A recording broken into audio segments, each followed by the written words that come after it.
Hello, you lovely lot. This is our preview walk around for our auction that happens on Saturday, the 26th of October, which is only in a few days' time. Now, if you're clever, you've liked and subscribed, you're getting these early, which means you've still got days to come here and visit in person, have a walk around, like these lovely people are doing over there, look.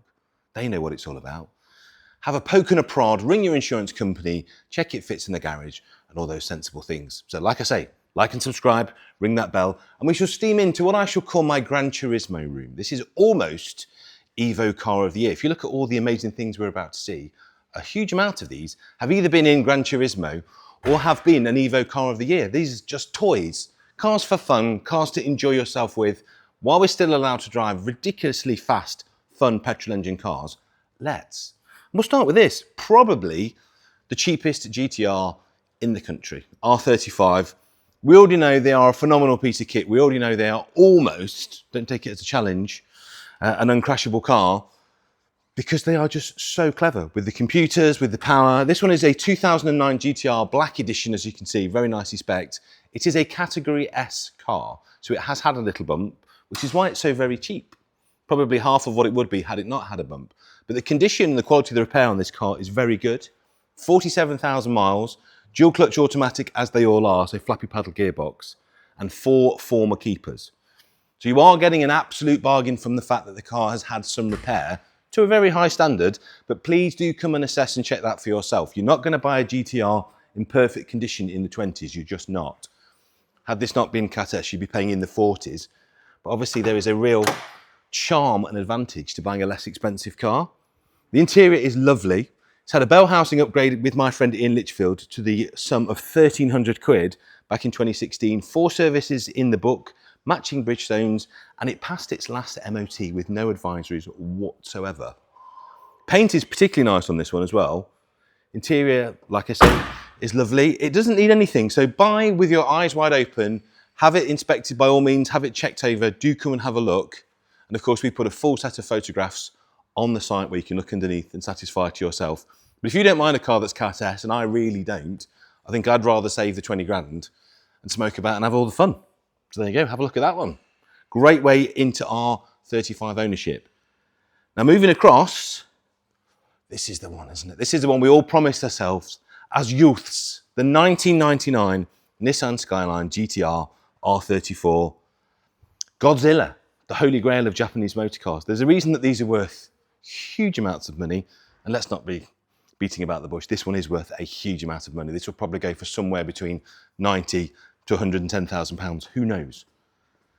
Big reason why, in America now, these are eligible for import into the USA. This one being in 1999 is very eligible. If you are watching from the USA, we can help you with shipping. And for that reason, and the fact they're an absolutely awesome car, these cars are now fetching stellar money. Like I say, this could potentially be a 6-figure car, and it might potentially go to the USA, and we're very happy to help. 73,000 miles on this one. Probably the ultimate R34 colour is Bayside Blue. That's the one that everybody wants, and you pay a huge premium for that. But I think the white looks absolutely fantastic. Interior is also very nice. Tiny bit of bolster wear on the car, loads of paperwork, and the condition is unbelievable. Had a full understeel, £2,000 worth of undersealing, fuel filters. Please take your time. I won't bore you with it all now, but there are an enormous amount of bills with this car, like an enormous amount of bills with this car. If you're buying one, you know what you're looking for, you know what you're trying to find and see. This car is really, really nice. The only thing I can really fault it on, as I say, is that driver's bolster wear. Paintwork, impeccable, wheels impeccable, monster history, and drives perfectly. So not cheap, because the best never is. It's got a few mods on it as well. So it's got Tomei exhaust, Tyne coilovers, rear extension sport skirts on the back as well. Just been recently serviced, just had the wheels refurbished too, and all the Japanese import reports. I can't find you a better one. I really can't. So there you go. Get bidding, get inspecting, and see what you think that's worth. So ton of money, ton of car. Moving on, probably the performance bargain of the moment, and again, I can't see it's going to stay that way for long, is the 2001 Lotus Elise S2. All Elise are fantastic cars, but the S2, to my mind at least, is the prettier car. Got the revised styling, got the sharper front end. This colour, absolutely gorgeous. Probably the nicest colour I think they did for that year. 2001, that one, with 45,000 miles, a ton of history, matching set of Toyos, and just a great way into Lotus ownership. I know people that daily drove these, you know, because they are a really usable little car. They're surprisingly large inside for a small sports car. And what's great about these, you can take them on a track day and spank just about anything with them. Loads of history with it, loads of invoices and bills. So timing belt done. We've got water pump replaced in 2022. So timing belt's not due until 2026. It had a new catalytic converter in 2021, upgraded radiator, HT leads, had the throttle body done in 2023. Do take your time, because of course we've got all the history files here in person, or we can put them online, or we can do you a video or walk around, whatever you need. A stack of history on this car, load of history on this car. It's been loved. It's not the normal thrashed example. Very cherished, very lovely. But despite all of that, 11 to 13,000 pounds they're estimated at. I don't think you could have more fun. The other thing I love about the Elise and all these sports cars, because we've got a few coming up, it's the age of the speed camera, isn't it? At the moment, what is the point about buying a car that's got 700 horsepower that doesn't feel like it's moving till it's hit 70 when you're going to get a ticket? Get something that feels like you're doing all the speed in the world at 60, 65 or 70 and have some fun. And also the running costs on these, get a good specialist. They're not outrageous, but the car is. The car is absolutely outrageous. Talking of which, how about the car that I think really is the spiritual successor to the Subaru Impreza? If you've not driven one of these, you need to. They are just hilarious. It's the only word to describe it. And I love the ethos of this project, because this project started for Toyota as an homologation car. They then changed the regulations. That it was not in Toyota's interest commercially in any way to build this car for rallying, because it wasn't eligible for anything. It has no relation to the rallying program whatsoever. But what I love about Toyota is they built it anyway. What a cool thing to do. So here we go, the Yaris. It's got the circuit pack. It's a 2021. It's only done 27,000 miles. It's only got one former keeper. 4 stamps in the book with the original bill of sale. It's got the sales brochure and book pack, and it's got Pilot Sports. It's also got, there's the weirdest thing on these cars. If you look, this is the factory roof. This is a forged carbon roof, which, believe it or not, is standard. You'll see a very similar finish on a lot of supercars. And Toyota, for some reason, best known to Toyota, then stick a pretend carbon fibre sticker over the top. So what a lot of very cool owners do is peel the sticker off to reveal the forged carbon underneath. It looks loads better. That's gorgeous. Have a look inside. This is obviously the early dash. They've just done a revised dash, which I don't think actually looks as nice. This has got the original factory seats. The only criticism these cars got in the contemporary road test is that the seats are too high, which I don't find, because I've got long legs and a short body. I find them like a really good driving position. But there is a seat runner fix. If you are very tall and you find the seats too high, it's very easy to sort that. So what would you pay for this car, which I guarantee, between 2 points on the map, there is nothing quicker. Doesn't matter what supercar you've got. If we're on a country lane, particularly if it's slightly damp, this is getting there first. I don't care what you're driving. They are unbelievable. 24 to 26,000 pounds to spank everybody on your next track day. I was at the Nürburgring about 4 weeks ago, and my mate Ben was in his, Ben from String Theory, who's got one of these sorted. It just killed everything, and I mean GT3 RS, Weissach, spanked them all, spanked them all. He's a driver, but car's unbelievable. Car to enjoy, a car to admire, a car to tuck away, and a car to probably appreciate. What do we know? That fast Fords are always perennially good news. If it's got an XR or particularly an RS badge on the front, it will always do really well. And this, of course, is the Focus RS. Mark 1's where it's all started. I just think these have aged so beautifully. They were such a pretty car anyway. The colour's perfect. The stance of them is perfect. They've got that lovely sort of squat track on the car. Yeah, I love it. Absolutely love it. 53,000 miles, manual. It's been with the same current owner for 14 years. 5 stamps in the book. It's tastefully modified. It's got 340 horsepower. So that's good to my mind. It's got a lot more power than it should have had. But because of that, you'll buy it for less than a non-modified car. Had a cam belt done less than 10,000. And I'm struggling to fault the car. Very nice. There's a tiny bit of a paint imperfection here, look. If you look there, there's just a little bit of bubbling on the bonnet. Which is a shame, because the paint on the bonnet is really nice. So get that done. And the rest is pretty much bang on. Now these are a front-wheel drive car, but if you've never driven one, what Ford did with this was just move the game on. There is nothing that puts the power down, particularly with the amount of power that this one has, quite like a Mark 1. They are next level. They certainly moved the game on. Ford were at the height of their dynamics game when this car came out, and it drives like nothing else. Really incredible little thing. I love the fact it's modified, and as I say, because of that, we've estimated it at 21 to 23. So you're getting all the fun of the fair with more power, but you're paying less. I love classic modified cars because they always make a bit less money, but you have a lot more fun. How about 2009? So you can see the evolution of the model into the Ford Focus RS, this next generation.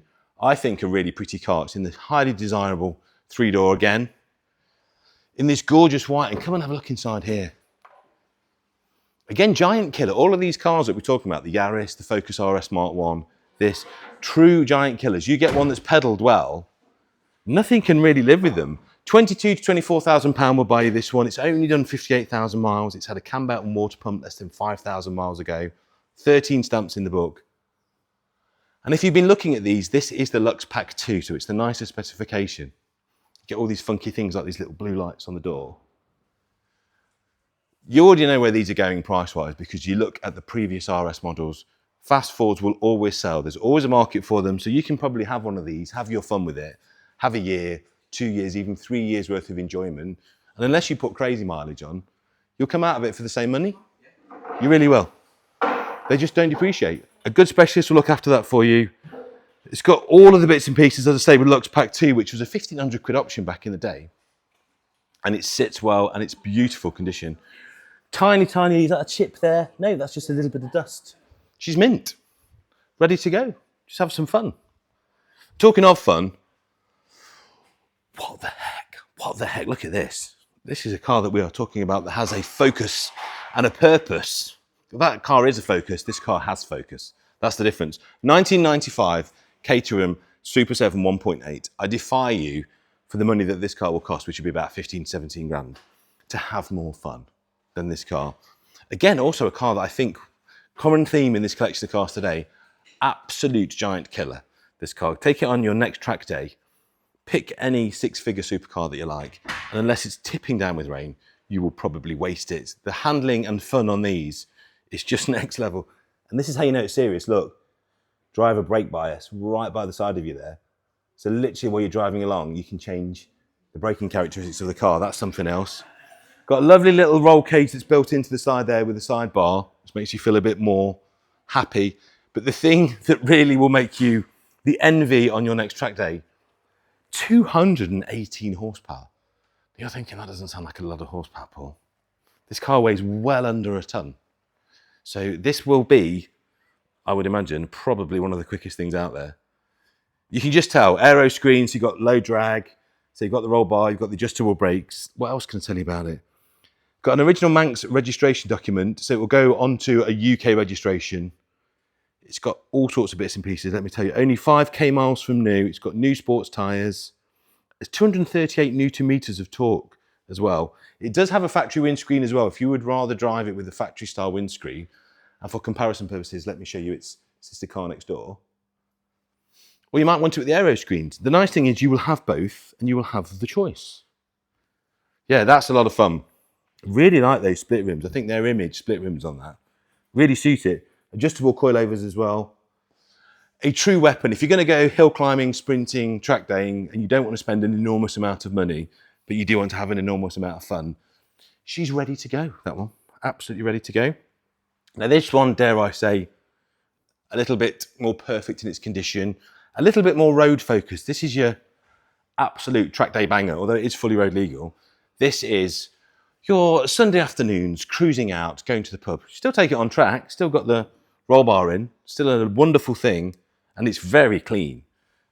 If you're watching and you're one of our lovely trade customers, this is, I would say, a retail quality car. You could stick that in your showroom and have that away. And with only 12 to 14,000 pound estimate on that as well, that's a lot of car for the cash, isn't it? Really nice Prisoner, if you remember the Prisoner, if you're old enough to remember that, from the 1960s. Prisoner colour combination. Aero wings, which are really interesting, because cycle wings are these. These were the hot ticket. Everybody wanted these. The original wings on the Caterham were the aero wings, which are much more like a sort of 30s Art Deco wing. But they fell from fashion. But like with everything in life, even my haircut, eventually they come back. And aero wings are very much now back in fashion. In fact, Caterham, the biggest seller that they're doing is their retro roadster, which has the aero wings. So this car has become unspeakably cool again. So 1998, it is now the height of 7 fashion. And I love it. Loads of history on that as well. 19,600 miles. It's had new headlight bowls just to get those a bit freshened up. And it's gorgeous. Got 8-spoke mini lights on it. It's got some really nice tyres on it. She's ready to go. She's ready to have some fun with. Have a look at the interior as well. Have you had a look inside there, Phil? It's gorgeous. Very clean, very tidy. Like I say, if you are a sports car retailer and you're looking for some stock, I would very much have a bid on that one because she needs nothing. Just a new owner on the V5. But do please bear in mind that rather lovely registration number is not with it. That's an Isle of Man number. And it will go back onto a British standard reg, which I think will be probably on an N for that year. Now, because the 7 was such a good idea, it's obviously spawned a lot of imitators over the year. And what's interesting is because none of those brands are Caterham in terms of their brand, they've had to try a bit harder. They've had to do something a bit more interesting and a bit more fun.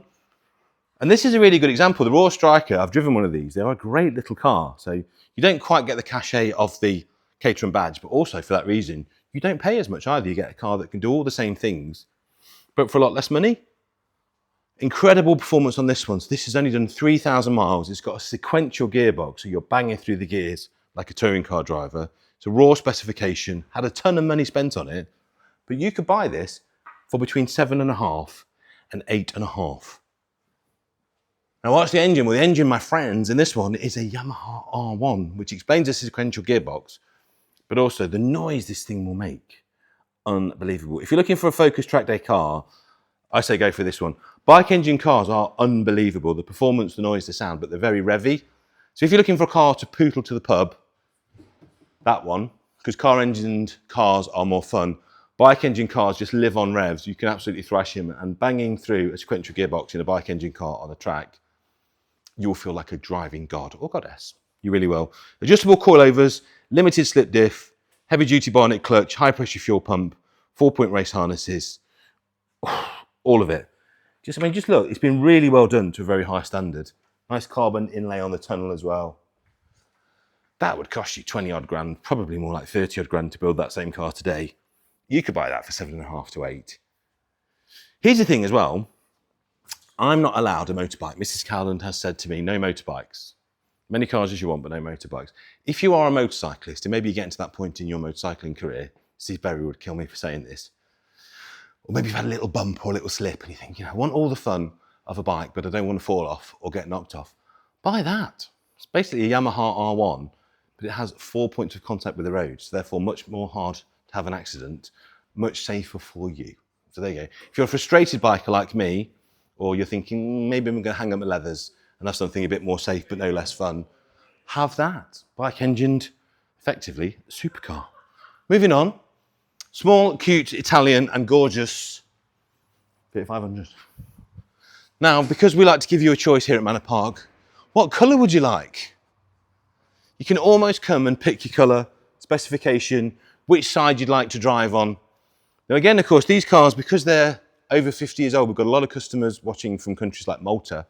Nearly all of these cars we're going to talk about now can go into Malta tax-free. Because cars over 50 years old go to Malta for basically the shipping cost and a bit of paperwork. So 1971, this one, beautifully restored example, 54,000 miles, one UK owner, loads of money, and the condition, for me at least, could not be better. Love them on the steel wheels, adore this colour. Have a look at the interior colour inside. And it's got the Fiat sports wheel on as well. So it was first registered in 1971, then in the UK in 2010, to a gentleman of Italian descent from Sevenoaks. Now in 2021, there's just parts alone of almost £13,000. That's just the parts. And I'm going to remind you again, you could probably buy this car with the £13,000 worth of parts on it, restored, painted together, drivable, ready for you to enjoy, for somewhere between about 9 and 11. It's going to be a bargain, basically. We did one of these on the show, a little Fiat 500, which is probably no better than this. I think that's for about 20. It's a really great time to buy these. Don't be put off by the left-hand drive as well. So the only disadvantage to the left-hand drive is you can't overtake easily. It's a Fiat 500. You won't be overtaking anybody anyway. So you might as well just sit there looking cool, enjoying the ride. And also it means when you get in town, this being probably the world's most perfect city car, you're on the curbside. So there you go. If you're living in London, being 1971, also fully ULEZ exempt as well, of course. Fully MOT exempt, of course. It's everything exempt, basically. So if you're living in London, beat the system, get out on the pavement side, and don't pay anything to anybody. Love that car, absolutely love that. £9,000 to £11,000. If red is not your colour, may I interest you in this one, Fiat 500F. This is right-hand drive, but like I say, for the reasons we've just discussed, you will pay a slight premium for a right-hand drive car in this country, for reasons you'll obviously understand. Again, our lovely Maltese friends, if you're watching, wouldn't this look good in Malta? A lot of lovely Italian and Sicilian people in Malta, as you might expect. Have a little bit of the home country on the streets there. £10,000 to £12,000 for that gorgeous little car. 49,000 miles, totally rebuilt. And we've looked around this. I would say this is probably one of the best available. And what's mad about the Fiat 500 market, it wasn't that long ago, like I said, you could easily get 20k for an immaculate example. These are going for much less. The engine's nice, look. The engine bay is absolutely stunning. Look at the condition of that rebuild. And look at the condition of the inner wings. Isn't that gorgeous? Again, MOT exempt, ULEZ exempt. Now you could buy an electric car. Funnily enough, all electric cars are getting taxed now, don't forget as well. Electric cars have to pay road fund licence. 1971 Fiat 500s, they do not. Which I think would be absolutely hilariously funny. Also as well, you know, if you are wanting to drive an older car, a classic, a historic, don't forget two things. One, there is now companies like Rowe bringing out plant-based oils. Because don't forget the very first oils, Castrol actually stands for castor oil. The first oils were made from plant-based. It's all coming back. So a lot of the big oil companies are now starting to make oils, and there will soon be classic car oils made with plant-based ingredients. You can already buy sustainable fuel. So if you're doing a small amount of mileage and the average classic mileage is about 1,200 miles a year, use sustainable fuel, use a plant-based oil. You are then more environmentally friendly than an EV. You're paying no tax, you pay no ULEZ, and you get to drive around looking as cool as that. Same kind of money, sort of 10 to 12 grand to buy that one. What else can I tell you other than the fact just a stack of money has been spent and the work has been done beautifully. So do come and have a look at that. I can recommend all of these. These are all gorgeous. It's almost down to what colour do you want, what spec do you want, and which side do you want to sit on. Another right hook of this one, 1972, so still tax exempt, ULEZ exempt, everything exempt basically, apart from style exempt. Very much not exempt of that. 10 to 12 grand again would sit your bum in this beautiful little car. Again, comprehensive restoration. Again, stripped back to a bare shell. All the rust cut out, new panels, complete respray. Oh, I like this.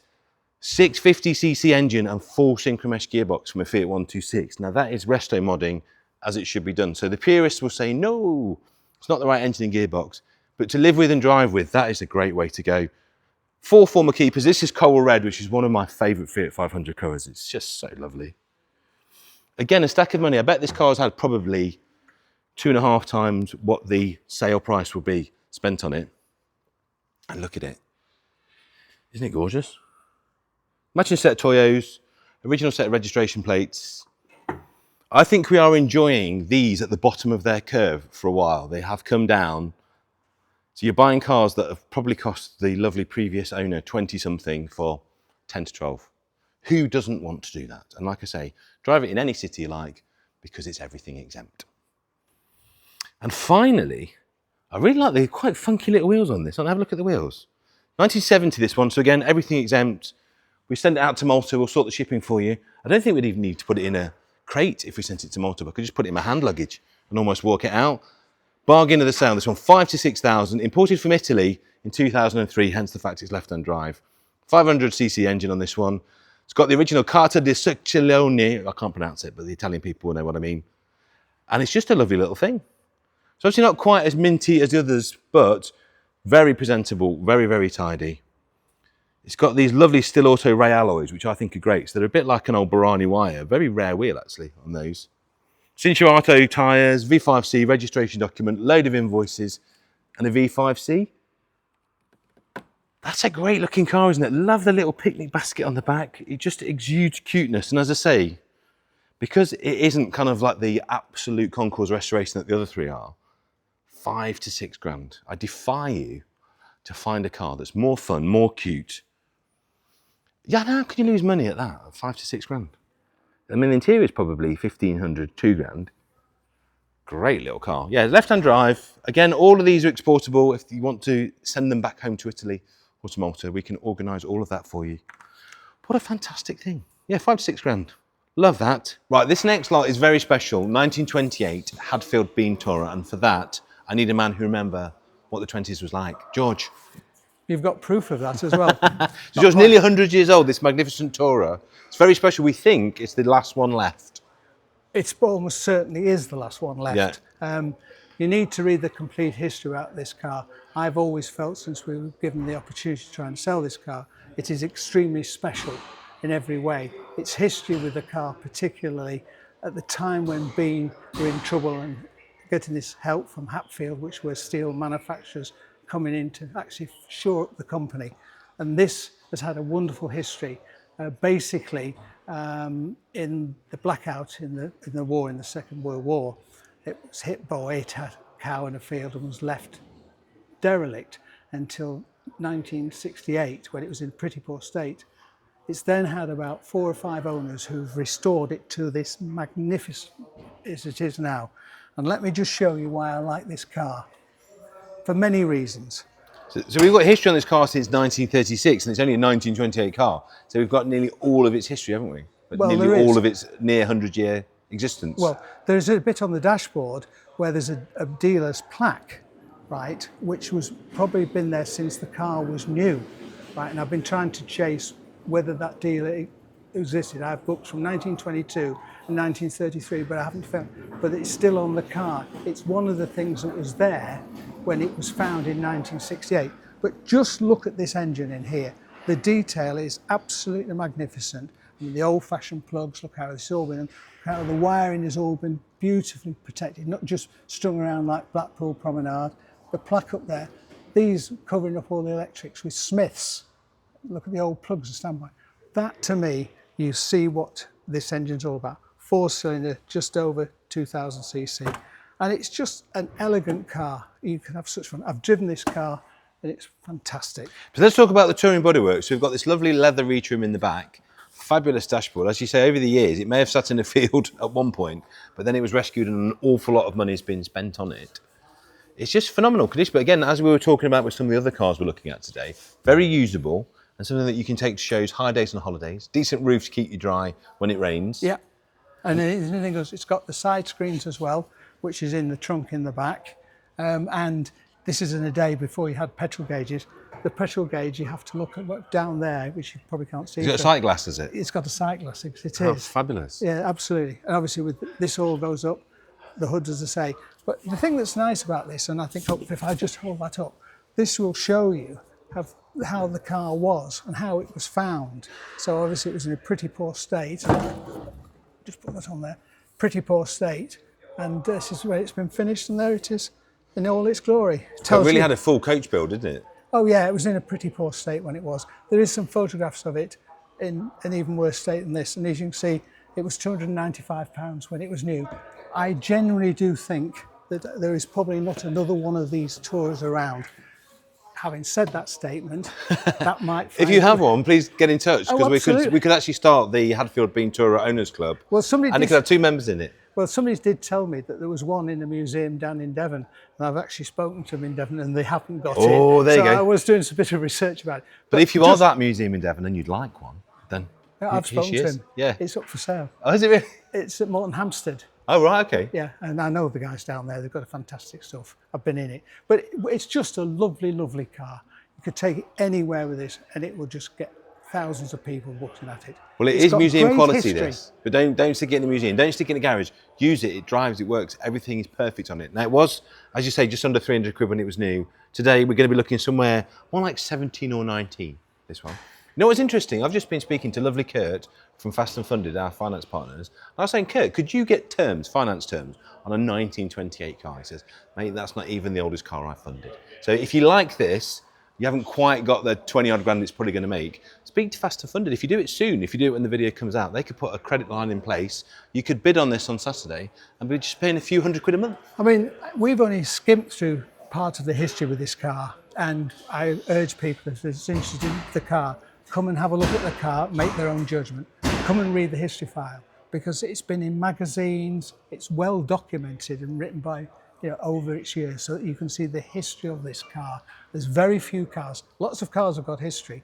but not many cars have got the kind of history that this car's got, that's been written about and is in print. And as they say, once it's in print, you believe what you see, or at least you should. Exactly that. George, thank you so much. On with the lot. Ladies and gentlemen, George's knowledge, impeccable. Obviously, because in most cases, he was there for the launch. That's why. Moving on, slightly before my time, 1970, Ford Cortina 1600e. This was a very clever bit of marketing from Ford. The Cortina was already a brilliant seller.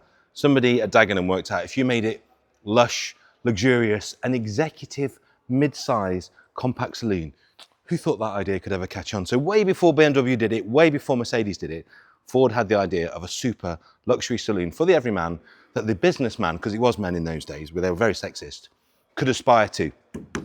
This was the result. In the non-more 70s colour of purple with a vinyl roof. Look inside there, look. 54,000 miles, very smart looking car this. Drives and presents pretty well. And there's always a thing about certain Fords. So RS's, XRs, there you go. And of course these, the E's, the executives. This was Ford doing an absolutely wonderful job of giving their customers exactly what they wanted. And nobody did it better than Ford. Nobody created this range gradation where you could start with the cooking model at the bottom and then aspire to something better at the top. And this was the top, the 1600e. Well, actually, there was one better, but we're going to come to that a little bit later on. But for the businessman of the time, leather seats, wooden dash. This one has a lot of bills, a lot of work, a lot of money has been spent. It drives beautifully. The engine bay is very nice. And if you like a bit of dish on your road style wheels, have a look at that with the perfect embellishers on them as well. But yet, you'll only pay 12 to 14 grand. Which in the top table of Fords isn't a huge amount of money these days. It really isn't. Why I love these, again, being a 1970, and sorry to keep banging on about Malta, but we've just been out there and we know that the over 50-year-old cars, they do love them out there because of the tax advantages. That will go to Malta with no tax, probably for about half of what it would sell for in Malta. And they do love an old British car, 12 to 14,000 pounds. And it needs nothing, it needs absolutely nothing. Just driving around in the sunshine and enjoying. The paint is gorgeous, the roof's gorgeous, the interior is gorgeous. If you are a frustrated executive, that's the one for you. Now this, I'm not going to make any Princess Anne comments. We all know the Reliant Scimitar's place in the canon of automotive history. What a good looking car, don't you think? The early ones in particular, I think, are incredibly handsome. So this is a GTE. Very interesting car this. We'll come to the story. Now, the odometer shows 4,500 miles, which normally you would assume it's gone round, it's been clocked, it's been restored. There is an awful lot of evidence to suggest, actually, it hasn't. Now, we can't warranty that mileage, but the more you look on this car, I mean, just come and look at things like the windscreen seal, look. It is ridiculous. It looks about a week old. And everything you see, as far as we can tell, is original, but there is no discernible wear on anything. So there's a very strong case for the fact that this car's mileage is correct. But please come and make up your own mind. The interior is ridiculous, very clean, very presentable. And like I say, we do believe, and it is a belief, not a knowledge, that that is the original mileage. And the more you come and inspect this car for yourself, look at how perfect everything sits and the condition of the chromework and the seals. It's just been very well stored. Now, like all plastic cars, if I do this, I'm feeling some air bubbles a little bit. So it isn't a concours car. If you want to drive it and enjoy it as it is, which I'd heartily recommend, it's perfect. It's very presentable. It's certainly a 2 or 3 yarder, as we'd say in the trade. If you want to go for concours, if I lift that, you can see. Which again makes me think it's all original. It's never been touched because fiberglass breathes. If you can imagine, you've got basically glass reinforced plastic is what this car is. So you've got layers of tissue, glass tissue, held together with resin. Now over the years, the air that gets trapped in between gently breathes and expands, and it's why you get these little pimples on a plastic car. It's just the air, you can see a few of them there. Now if you wanted this car to be a show winner, and I think it has the capability to do that, you could sand all that down and make it perfect. So you'd probably spend, I don't know, 4 or 5 grand with a good fiberglass specialist sorting that out. But my advice to you is why bother? As a little Welshman once said to me, things are only original once. And that car is all original, absolutely gorgeous, and it's going to be £6,000 to £7,000. Not a lot of money. Advantages of the Reliant Scimitar are incredibly stylish by Tom Carron, the man that gave us the Rally Chopper. I think one of his finest designs. This one's got a gorgeous Tudor roof. And do have a look in there. Come on, fella, have a look in here, look. So I've seen restored examples of these and you just never get them quite like that. You've either got to spend an absolute ton of cash or try and find a mint original. There's a mint original, well, at least from the inside. Tiny bit of work to do outside. So Webasto roof, the chrome's good, the engine bay's superb. It's been stored, so people talk about barn finds. This is like a barn find, but it's been stored properly. It's been stored incredibly well. It really has. I like that a lot, you know. Who thought we'd be getting excited about beige Reliant Scimitars with brown vinyl roofs? But here we are, 2024, age 51. Very much would like to own that. Drives nice and tight. Probably wants a little bit of going through and a recommissioning, but 6 to 7 grand. I defy you to find a more interesting one, and I defy you to find a more original one than that, particularly for the money. Super duper thing. Oh, look at this. Now I have one of these, bullnose 2-stroke. This is the original WRC car. You think about Saab, so everybody goes mad about the Mini, because the Mini Cooper obviously did the hat-trick of Monte Carlo wins and became the world's most favourite rally car. Still is. Everybody goes mad for the Mini. But years before that, Eric Carlson did it in one of these. He did it in a bullnose 2-stroke Saab. Triple carb one, but you get the idea. This is great. Also potentially bargain of the sale. And I paid a lot more than this is going for mine, I would like to point out. This is estimated at £7,000 to £8,000. It's a bullnose, it's registered in 2022. All of its Nova paperwork. Couldn't be in a cooler colour for me. It's a 64. Left-hand drive. I'd imagine it's probably come from Sweden. Oh no, Norwegian. My friend Frederick is watching this. This is a bit of you, mate, this. He's Norwegian. Look at that. Absolutely stunning interior. Everything's there. It starts and drives and runs as it should. If you've never driven a 2-stroke Saab, it is hilarious. Do you remember that song, The Crazy Frog? It's literally what they sound like. Ding, ding, ding, ding, ding, ding, ding, ding. So you start this up in a plume of smoke, because it's 2-stroke, so obviously you mix the petrol and the oil together. They sound like nothing else. They rev like nothing else. They rev to an insane amount of revs. It's got a little 3-on-the-tree transmission, which is a joy to drive. The column shift, which you get used to very, very quickly, by the way. But I would say, guys, that's a £10,000 to £11,000 car in the normal world, because the paint is very, very good. It's missing its back bumper for competition looks, but it does have one. This is kind of how the rally cars were prepped. A lot of them were. Love things like these RAC stickers. That's a cheap car, guys. 7 to 8 grand. Can't really fault that in any way at all, other than the fact it's about 3 grand less than I paid for mine. It's the only thing I can find wrong with it. Isn't that lovely? Buy that, please, so I don't, because I'm trying to save my money. Controversial car time.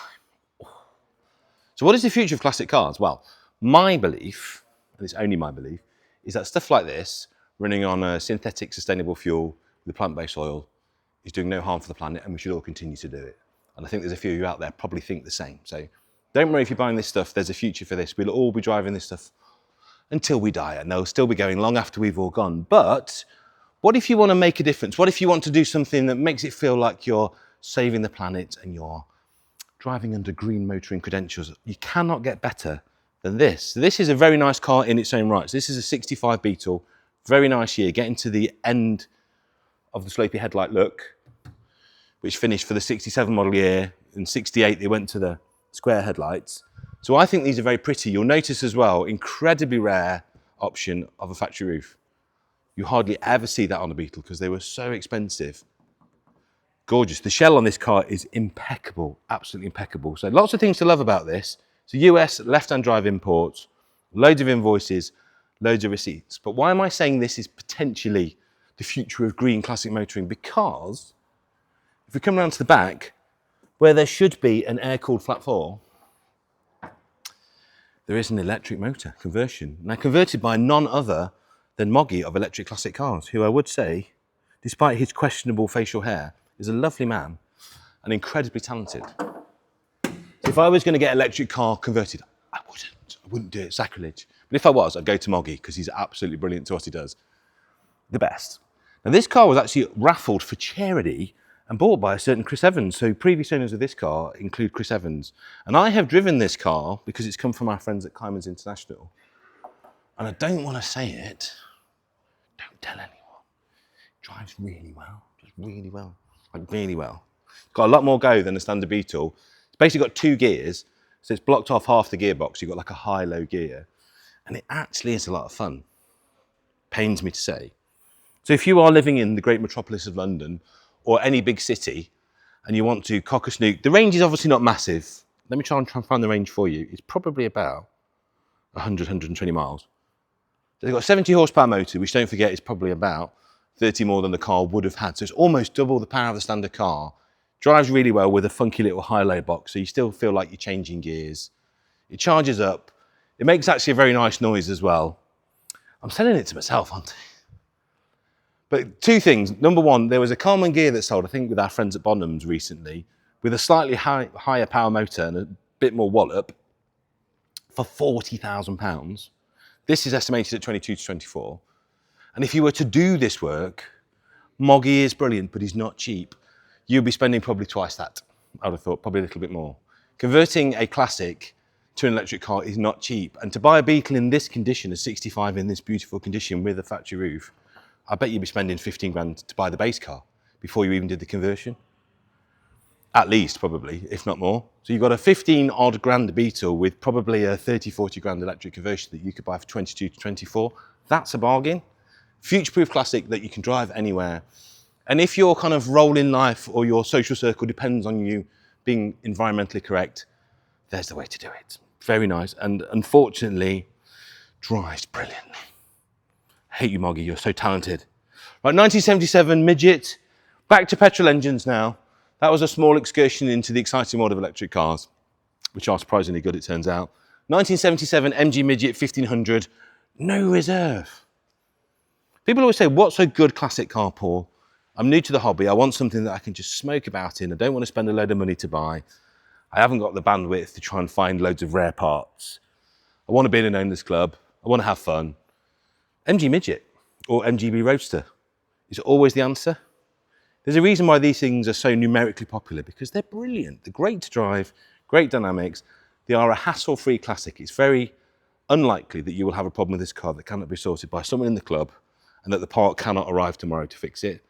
MOT exempt, tax exempt, substantial history file, great condition, correctly registered as an historic vehicle, and this is a heritage body shell. So if you're not familiar with what a heritage body shell is, so British Motor Heritage, for an enormous amount of money, will sell you a brand new body shell to build the parts from your old car into. It's a really lovely way to restore a car. It's very expensive, but if you want to do it properly, if you want the car to be as good as new, dare I say better than new, that's the way to do it. So you'd spend many thousands of pounds on a heritage shell. This one's been done, so therefore the car is rust-free, it's gorgeous, but it's no reserve. You've got the mini lights, you've got this lovely interior, 7,800 miles, I'm guessing, since the restoration. I think we could be looking at the bargain of the sale here. And always buy your convertibles in the winter. When the temperature goes down, the price goes down. Great car. Please buy that. I would have a little bid on this, but I just don't fit in them. Midgets, unfortunately, and 6'4" people with lanky legs do not mix. So as we're talking about sporty roadsters... Just 1 minute. Okay. Sorry. 1 minute. Are you pulling the bonnet release? Are there piano keys to this open? T-key. So like there's on TRs, lots of cars. Yeah. That's it. Are we ready? Sorry about that. You're very welcome, mate. It's good to have that pre-prepped. Are you ready? Now, it would be rude not to talk about anything to do with the Singer mark without our resident Singer expert, George. George, apart from the fact they're very beautiful and well built, why do you love Singer cars so much? For the very reasons that you've just said. I think they were always well built. Historically, particularly in the 30s, Morris and Austin obviously made lots of different cars. Singer, with 1 or 2 other manufacturers, were making lots of different cars, of which Singer did. Like a lot of manufacturers, they had problems, production, the war, and whatever. And so by the 50s, Singer needed to sort of reinvent themselves, having been involved in making bits for planes during the Second World War. And in fact, they made in 38, 39 a Roadster that's known as the Singer 9 Roadster. And in fact, it would have a 9 in there. And they had the artillery wheels and the like. And then the war came, so when they came back, like a lot of the other manufacturers, to repeat myself, MG, like, they started to make this as the 4A, and then they made the 4C, and then the 4AD. Now the 4AD, which is what this is, 1955, has a 1500cc engine in it. Fly machine. Well, you say that.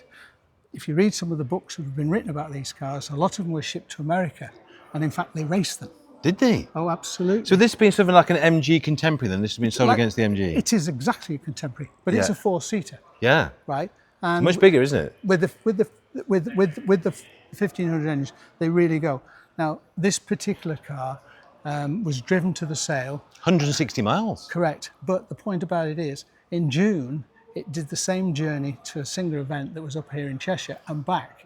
So it's not been. You know this car very well, don't you? You know the vendor, you know the car. Yeah. Now, the other interesting thing about it is it looks a metallic colour. It's a modern paint. Yeah. But is it? Well, it was originally when they were made for the American market in '55. It was very similar to this colour. In fact, there is a brochure in the history file with the explaining to it.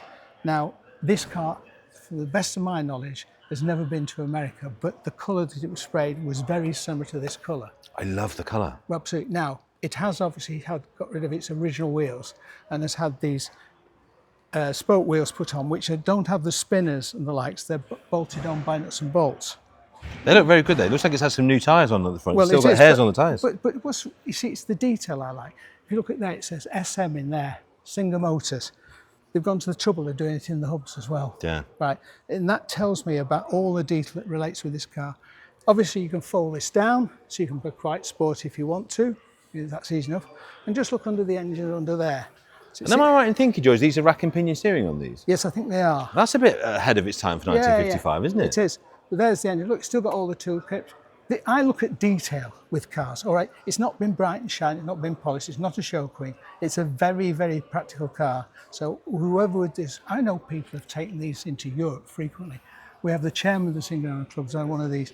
I hate to think how many miles he's done in it. It's not millions of miles, but it's a lot of miles. These are very, very usable cars. I know the guy that drove this, he was driving to about 60, 65 mile an hour on the motorway. And it is, not in the villages, I hope. Who knows?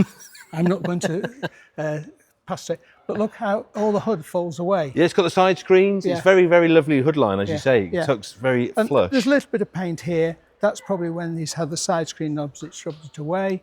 He's even got a little wind deflector that slots in here. Absolutely not standard. But that tells you this isn't just been potted out. Used and enjoyed. So you could buy that for somewhere between £10,000 and £12,000. So George is here on the viewing day today. He's here. If you can catch him early Saturday morning, so anything you want to know about that before you bid, come and speak to George before 10 o'clock and he will tell you anything you need to know. George, thank you so much. Well, just one final thing. As we've already mentioned, obviously, we will be at the NEC in a couple of weeks' time. You'll be on the Singer stand, I'm just going to do a little bit of a self-plug. I'll be very happy to see as many people at the Singer stand. You know, and I'm just saying now, I have a Singer that's been in my family 80 years and will be on the Singer stand because it was there for the first show in 1984. And they've asked for as many people who had their cars there then to come to what is the 40th show this year. So anybody who wants to come and have a look at the Singer stand in Hall 5 on 8th, 9th and 10th, we'll be making them very welcome. They are great cars to own, but then you'd expect me to say that because you've always owned one. Well, absolutely, and I have got, proof of the fact that it's been with me for a very long time. Well, there you go. So buy a Singer, and also if you do buy a Singer from us this weekend, go and see George on the Singer stand. He'll rope you in. You'll probably enrol them, won't you, George? But I won't be doing any singing. Thank goodness. Right, on with the next car. Definitely. Well, there you go, George and his Singer knowledge. There is no man on the planet that knows more about Singers than George. But how about this? If you can't quite afford a Jaguar XK, I always think the next best thing, and very similarly styled, this is if you order a Jaguar XK from Temu, isn't it? 1960 MGA Twin Cam Roadster. If you know your MGs, you'll know all MGAs are cool. Twin Cams are exceptional. It's the engine that everybody wants. They command a huge price premium and they drive an awful lot better, an awful lot quicker. 44,000 miles, manual. It's been in long-term ownership with the previous owner. I love the fact it's debumpered. full weather gear, and a really interesting history. But also, before we get to that, can we please talk about the patination on these seats?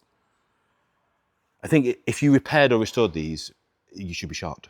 It would be a criminal offence. Look at that. There are people distressing seats in factories all over the world that will never look as good as that. Drew Pritchard would be apoplectic if you restored that. He really would. Lovely car. It's been first registered 1960 in Hampshire, which we think was a supplying dealer. We also have the original Buff logbook, which is very cool. It's on French plates. That's interesting, isn't it? It's on French plates. Lots of paperwork showing that it's been around Silverstone. God, it's got a great history. Do have a look at this. This car has done a lot. It's toured, it's been on track. It's got a very interesting history. It's on French plates. Let me find out about that for you. I would imagine that it will be, yes, going to go back onto UK plates. Right, okay, so here we go. Let's clarify that for you. It's currently registered in France. The paperwork is coming, but do bear in mind it is not yet currently on a UK registration. Once that paperwork arrives, it's very, very easy to do, and we can, of course, help you with that. But there will be a little bit of finagling to do. You can actually run on the French plates for a little bit. Don't go through any speed cameras, though, because they might not find the original owner, and that would be awful, so don't do that. 30 to 34,000 pounds. Like I say, all MGAs are cool. Twin cams are exceptionally cool. If you look, there is some micro blistering in the paint. I would imagine that's car covers. Car covers can actually be terrible. Everyone thinks if I cover my car, it will do it the world of good. The wrong car cover in the wrong storage can actually be worse than having no cover at all, because that very much looks like car cover damage to me. So bearing in mind, the paint will need some kind of correction to sort that. You might even need to paint it a little bit.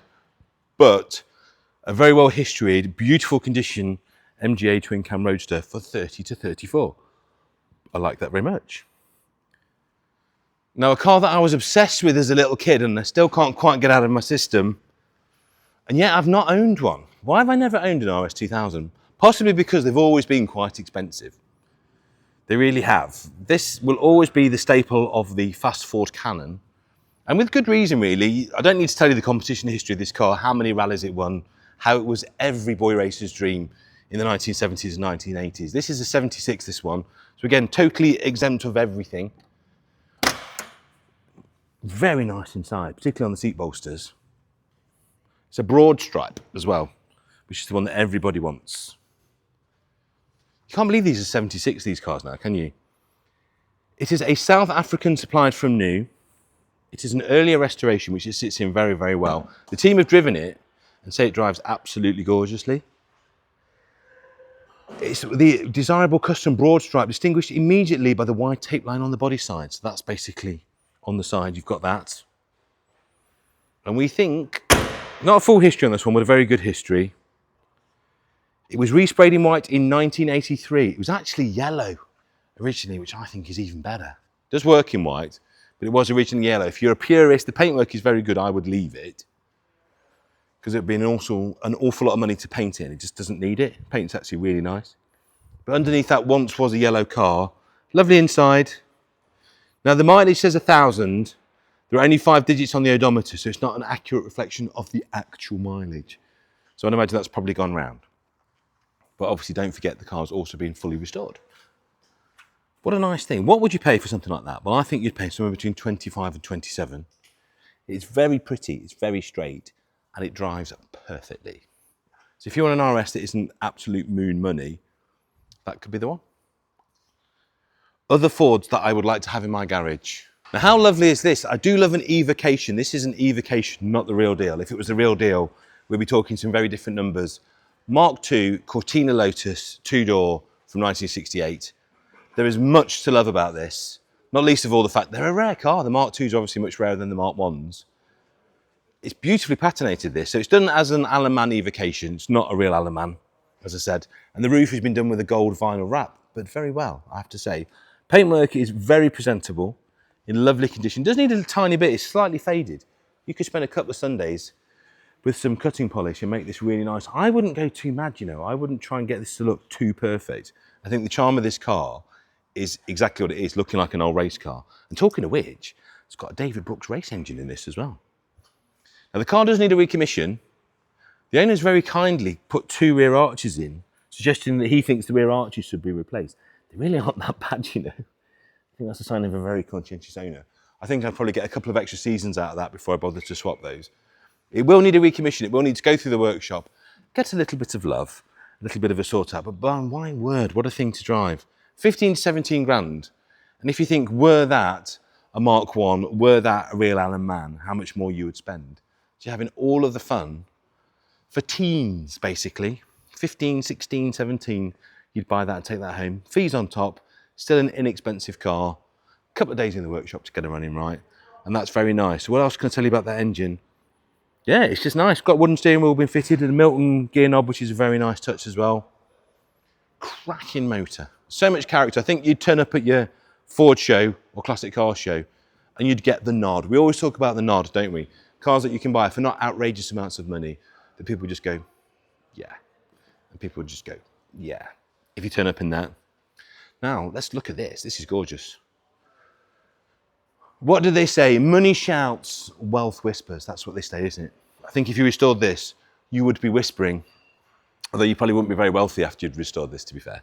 You'd be quite poor, but very happy. 1960 Alvis TD21 Saloon. What I think epitomises old money. Very few cars just say, I have got a country estate in Wiltshire, but I don't want to talk about it. Quite like the TD21. Aren't they stunning? A car that's the size of a small county, but it's a coupe. Lots of paperwork, all the details of the previous owners. I think it's complete. Now, this will be a full restoration project. You are going to have to get your hands dirty and flex your credit card. Have a look in there. Doors are dropped a tiny bit as well. But you've got like 99% of everything you need to do it. Wouldn't it be a fantastic thing? And actually, the shell is very, very good, I have to say. And what's nice is you can come and inspect and you can see all the carpet sets are there, so you can pattern those. All your trim pieces are here, and they're in very good condition. The body is surprisingly good. The wires are in nice condition. So everything's there. And obviously, being a full restoration project, you aren't going to spend a huge amount of money. You would buy that for £5,000 or £6,000. Sits on its wires. It's been in the garage a long, long time. It says here, you can make this project a convertible. Interesting. The previous owner was thinking of doing that. I would leave it as a coupe myself. And that is an absolutely gorgeous car. So do come and have a look. I am surprised how good the bodywork is. If you look, everywhere on these, a tiny bit of corrosion there, literally a spot of corrosion. But on all the arch edges and stuff, but inside where it matters, in all the hard and expensive places to restore, it's lovely. So actually, in terms of body restoration, I don't think you'd be spending a huge amount of money. I think you're basically into a flat, tiny rectification and a bit of paint.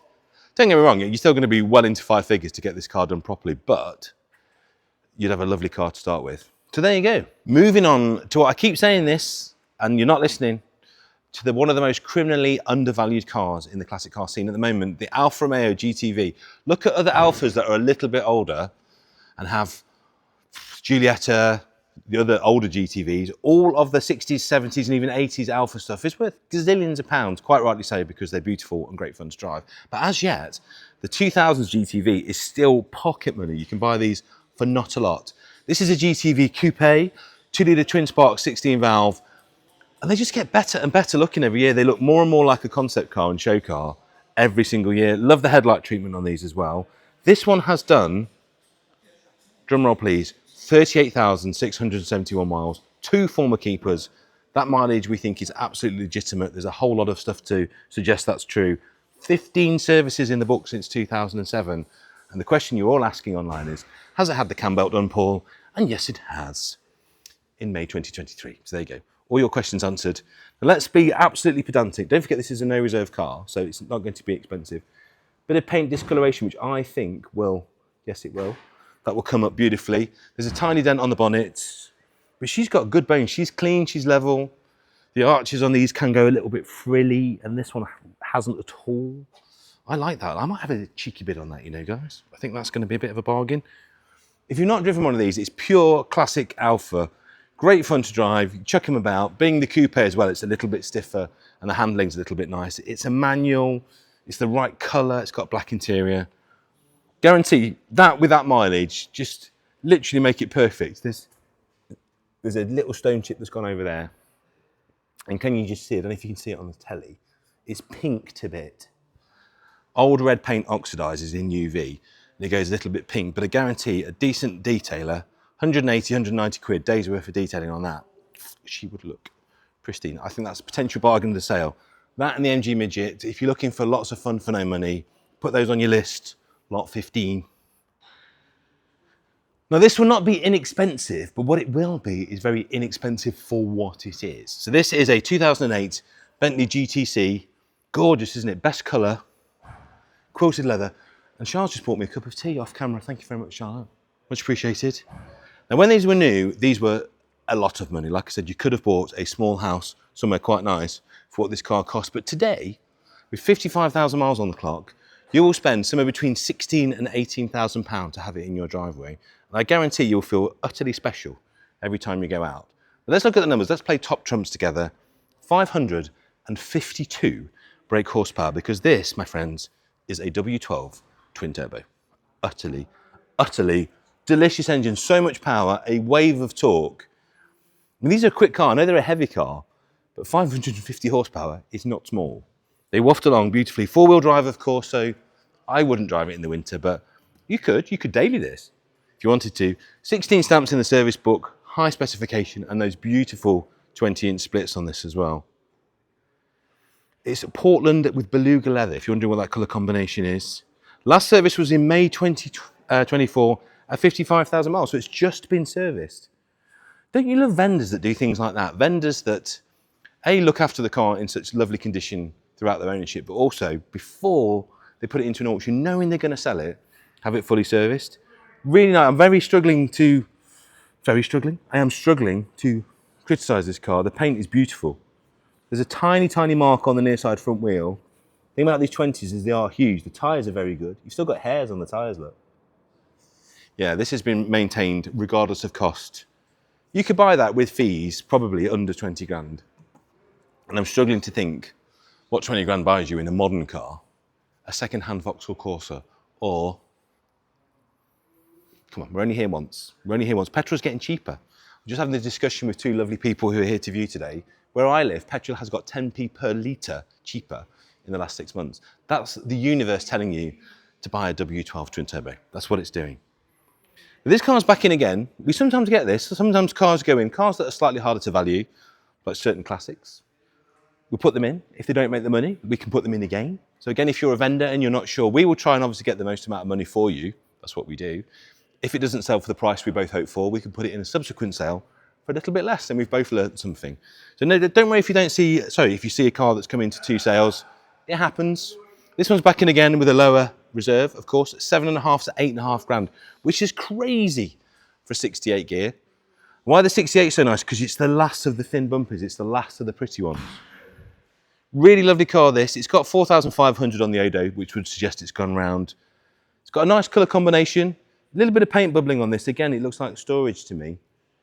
But on a gear, because a gear is made of so many little individual panels, because Carman didn't have a big press, Carman made these from small panels, so a gear has loads of joints. So what I can see is the paintwork and the bodywork, the bones of it look very good. You've got some minor imperfections on the surface. Some of that will wet flat, or just drive it and enjoy it, because it's not going to be expensive for what it is. A good Carman gear is normally well into 5 figures. This is a decent little car, and it'll be much less than that. Two-tone paintwork, loads of bills, and an MOT through to November with no notifications, bearing in mind this car does not need an MOT. So that's very lovely of our vendors to do that. Have a look in there. And imagine yourself cruising and wafting down. I'm being pedantic because I love air-cooled Volkswagens. They're my true passion in life. If this was mine, I would probably do a couple of things to it. And I think it would massively transform the car. I'd just change the stance. The thing about these swing axle transmissions is when you are a little bit high, you get this positive camber. If you drop it a notch on the back, you'll get either perfectly square or a tiny bit of negative. That would look amazing. I would also splash out and probably get the bumpers chromed. And just doing those two things, just dropping the stance a little bit and putting chrome bumpers back on. Because don't forget, this is a very early banana-like shell. It's a really good shell. If you've done anything with air-cooled Volkswagens, to get a car this early for this kind of price, And I think with very little work, you could make this absolutely fabulous. I also think the wheel choice as well, it's kind of a bit Marmite on these. Just even swapping the wheels would just transform the car. So by that, I think it's an absolute bargain for an early gear. And it's not a lot of money for what it is. On to the XK. 2005 XK 4.2 Portfolio. Now this, I think, is the height of Jaguar design. I really do. I had the honour of spending a week with Ian Callum and Peter Stevens last week in Malta. What a lovely pair of chaps they are. And we were talking about design, and this is Jaguar at the height of its powers. And again, a car that gets better and better looking. And I do think, because Jaguar is going through an interesting time at the moment, Jaguar has this weird situation with its new car range. They're not going to sell any cars for 7 or 8 months. And what that's making people do is look at the previous cars that they have sold and how bloody brilliant they were. Look at this. 4.2, one of the first X150 models, this one. Automatic, 41,000, tons of paperwork. And we think it might have been a Jag car from new. There's a lot of history and paperwork to suggest this was actually a Jag car. Have a look inside. Got a Jaguar Heritage Certificate, 3 previous owners. And we think the last 2 were actually from the same family. There's a lot of paperwork, a lot of invoices, a lot of Jag dealers, a lot of independents, some old MOTs as well. On a set of Bridgestons, and it's just nice. It's just clean. I think this is about as cheap as these will ever get, guys. I really do. And I love the colour. Let's be super pedantic. Let me try and give you some bargaining.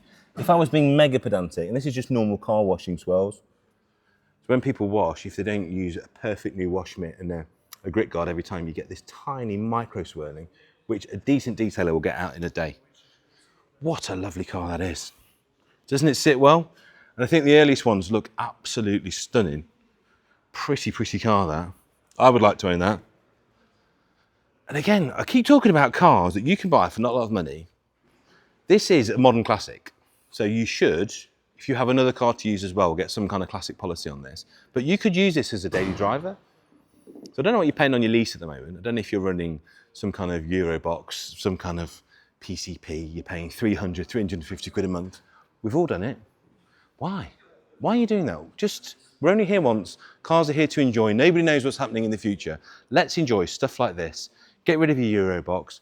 Put an HP on this. Our friends at Fast and Funded could help you out. And drive around. A good specialist will keep it on the road. Just enjoy driving. It's a really usable car. It's got a decent sized boot. Wonderful way to travel. Make that your daily driver. I made a commitment to do it 3 years ago. I got rid of my lease car and I've decided never to drive a car that's less than 25 years old as my daily, and it is working beautifully and it's saving me a fortune and I'm having a lot more fun. So there you go.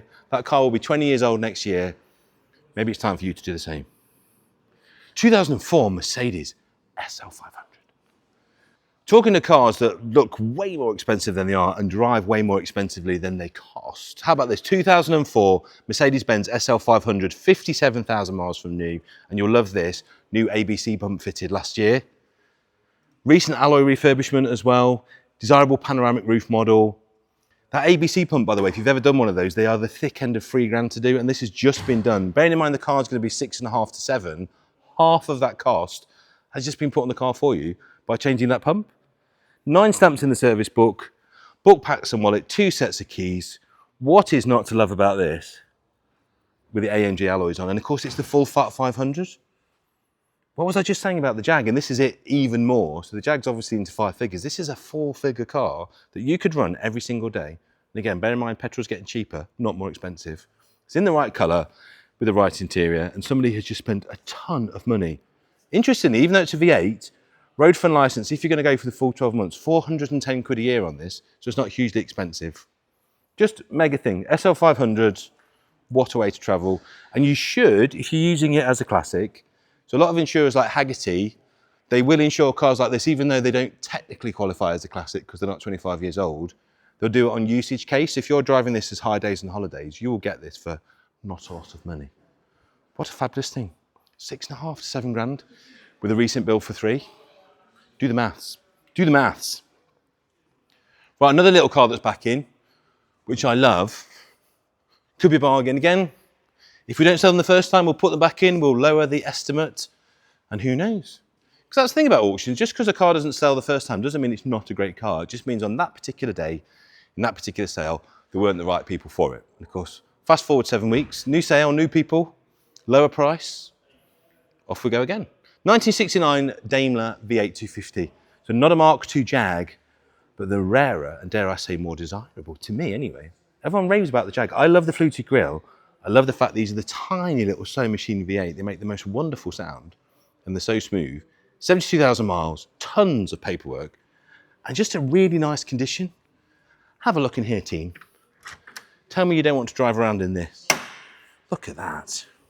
Beautiful, lightly patinated bench seat on this one. Lots of paperwork, loads of invoices, newspaper cuttings, all the details of when it changed hand, all the old MOTs. Of course, it has got a current MOT. Again, another car that doesn't need one. What do we know about vendors that MOT cars that don't need them? One, that they care, and two, that they're confident in the car. Why would you MOT a car that doesn't need one? Because you know it's good. Love this, love the spats on the back. This car has real presence. I love the colour actually as well. If you had a wedding hire business, I reckon this would probably be your most popular car. Or just smoke it about looking epic. There you go, not a lot of money for an awful lot of car. So that is particularly pleasant, and I do think somewhat of a bargain. Also, if you do like a bargainer's car, two great ways to pick up a bargain, and I've done that a few times in my career. One is to get left-hand drive, and we've spoken about this many times before. Left-hand drive cars, to the UK audience, they worry about them. They worry about the fact that they're on the wrong side. The truth is, you get used to it very quickly. The other truth is they are much, much cheaper than right-hand drive cars, particularly in the instance of fast forward. The other way to save an absolute fortune, buy a car that is still registered in its country of origin. So this car is still registered in France, but with all the paperwork that you need to register it in the UK. Again, people get scared of that, thinking I'll have to fill in loads of forms, I'll have to get the vehicle inspected. You just normally don't. If you've got the correct paperwork, as this car does, it's not an issue, and we can help you with that as well. So to me, this is two big green ticks for me. Left-hand drive, foreign registered, means only one thing, that you're going to pay a lot less than the equivalent right-hand drive British registered car. This is 11 to 13 for a genuine homologation RS 1600i. Were this a right-hand drive car in perfect condition, you'd be 25 to 30, so less than half. So if you're trying to get one of your dream Fords on a bit of a budget, think laterally. The other thing about cars that come from Europe, mainland Europe, generally speaking, they are less rusty than British cars, which is another advantage of buying left-hand drive. This has been in long-term storage on France before coming to the UK. It is not immaculate. You can see there's some light stone chipping that has turned into very surface corrosion there. What's nice is the vendors actually had a little dig at that to make sure it's not structural, and it isn't. But look, gutters, doors, arches. Like all old Fords, it has saggy seats. It is not possible to buy an old Ford without saggy seats unless it's been retensioned. But it's a very well-known problem to all trimmers. Any decent trimmer, literally, they just take the seat apart, retension the panels, using all the original stuff. It's a cheap fix, and it makes it look really good. What I love about this, you can see a little bit of chipping on when people have got in and out of the car. It's very honest. I think this is original paint, you know, guys. I like it a lot. Cracked dash, of course, as you'd expect on an RS that spent more time in the sun. So you want to try and find a dashboard binnacle or get that repaired. Come have a look at that, Phil. You can just see they are quite deep, that wants doing. But unmolested parcel shelf, which is very rare for an RS.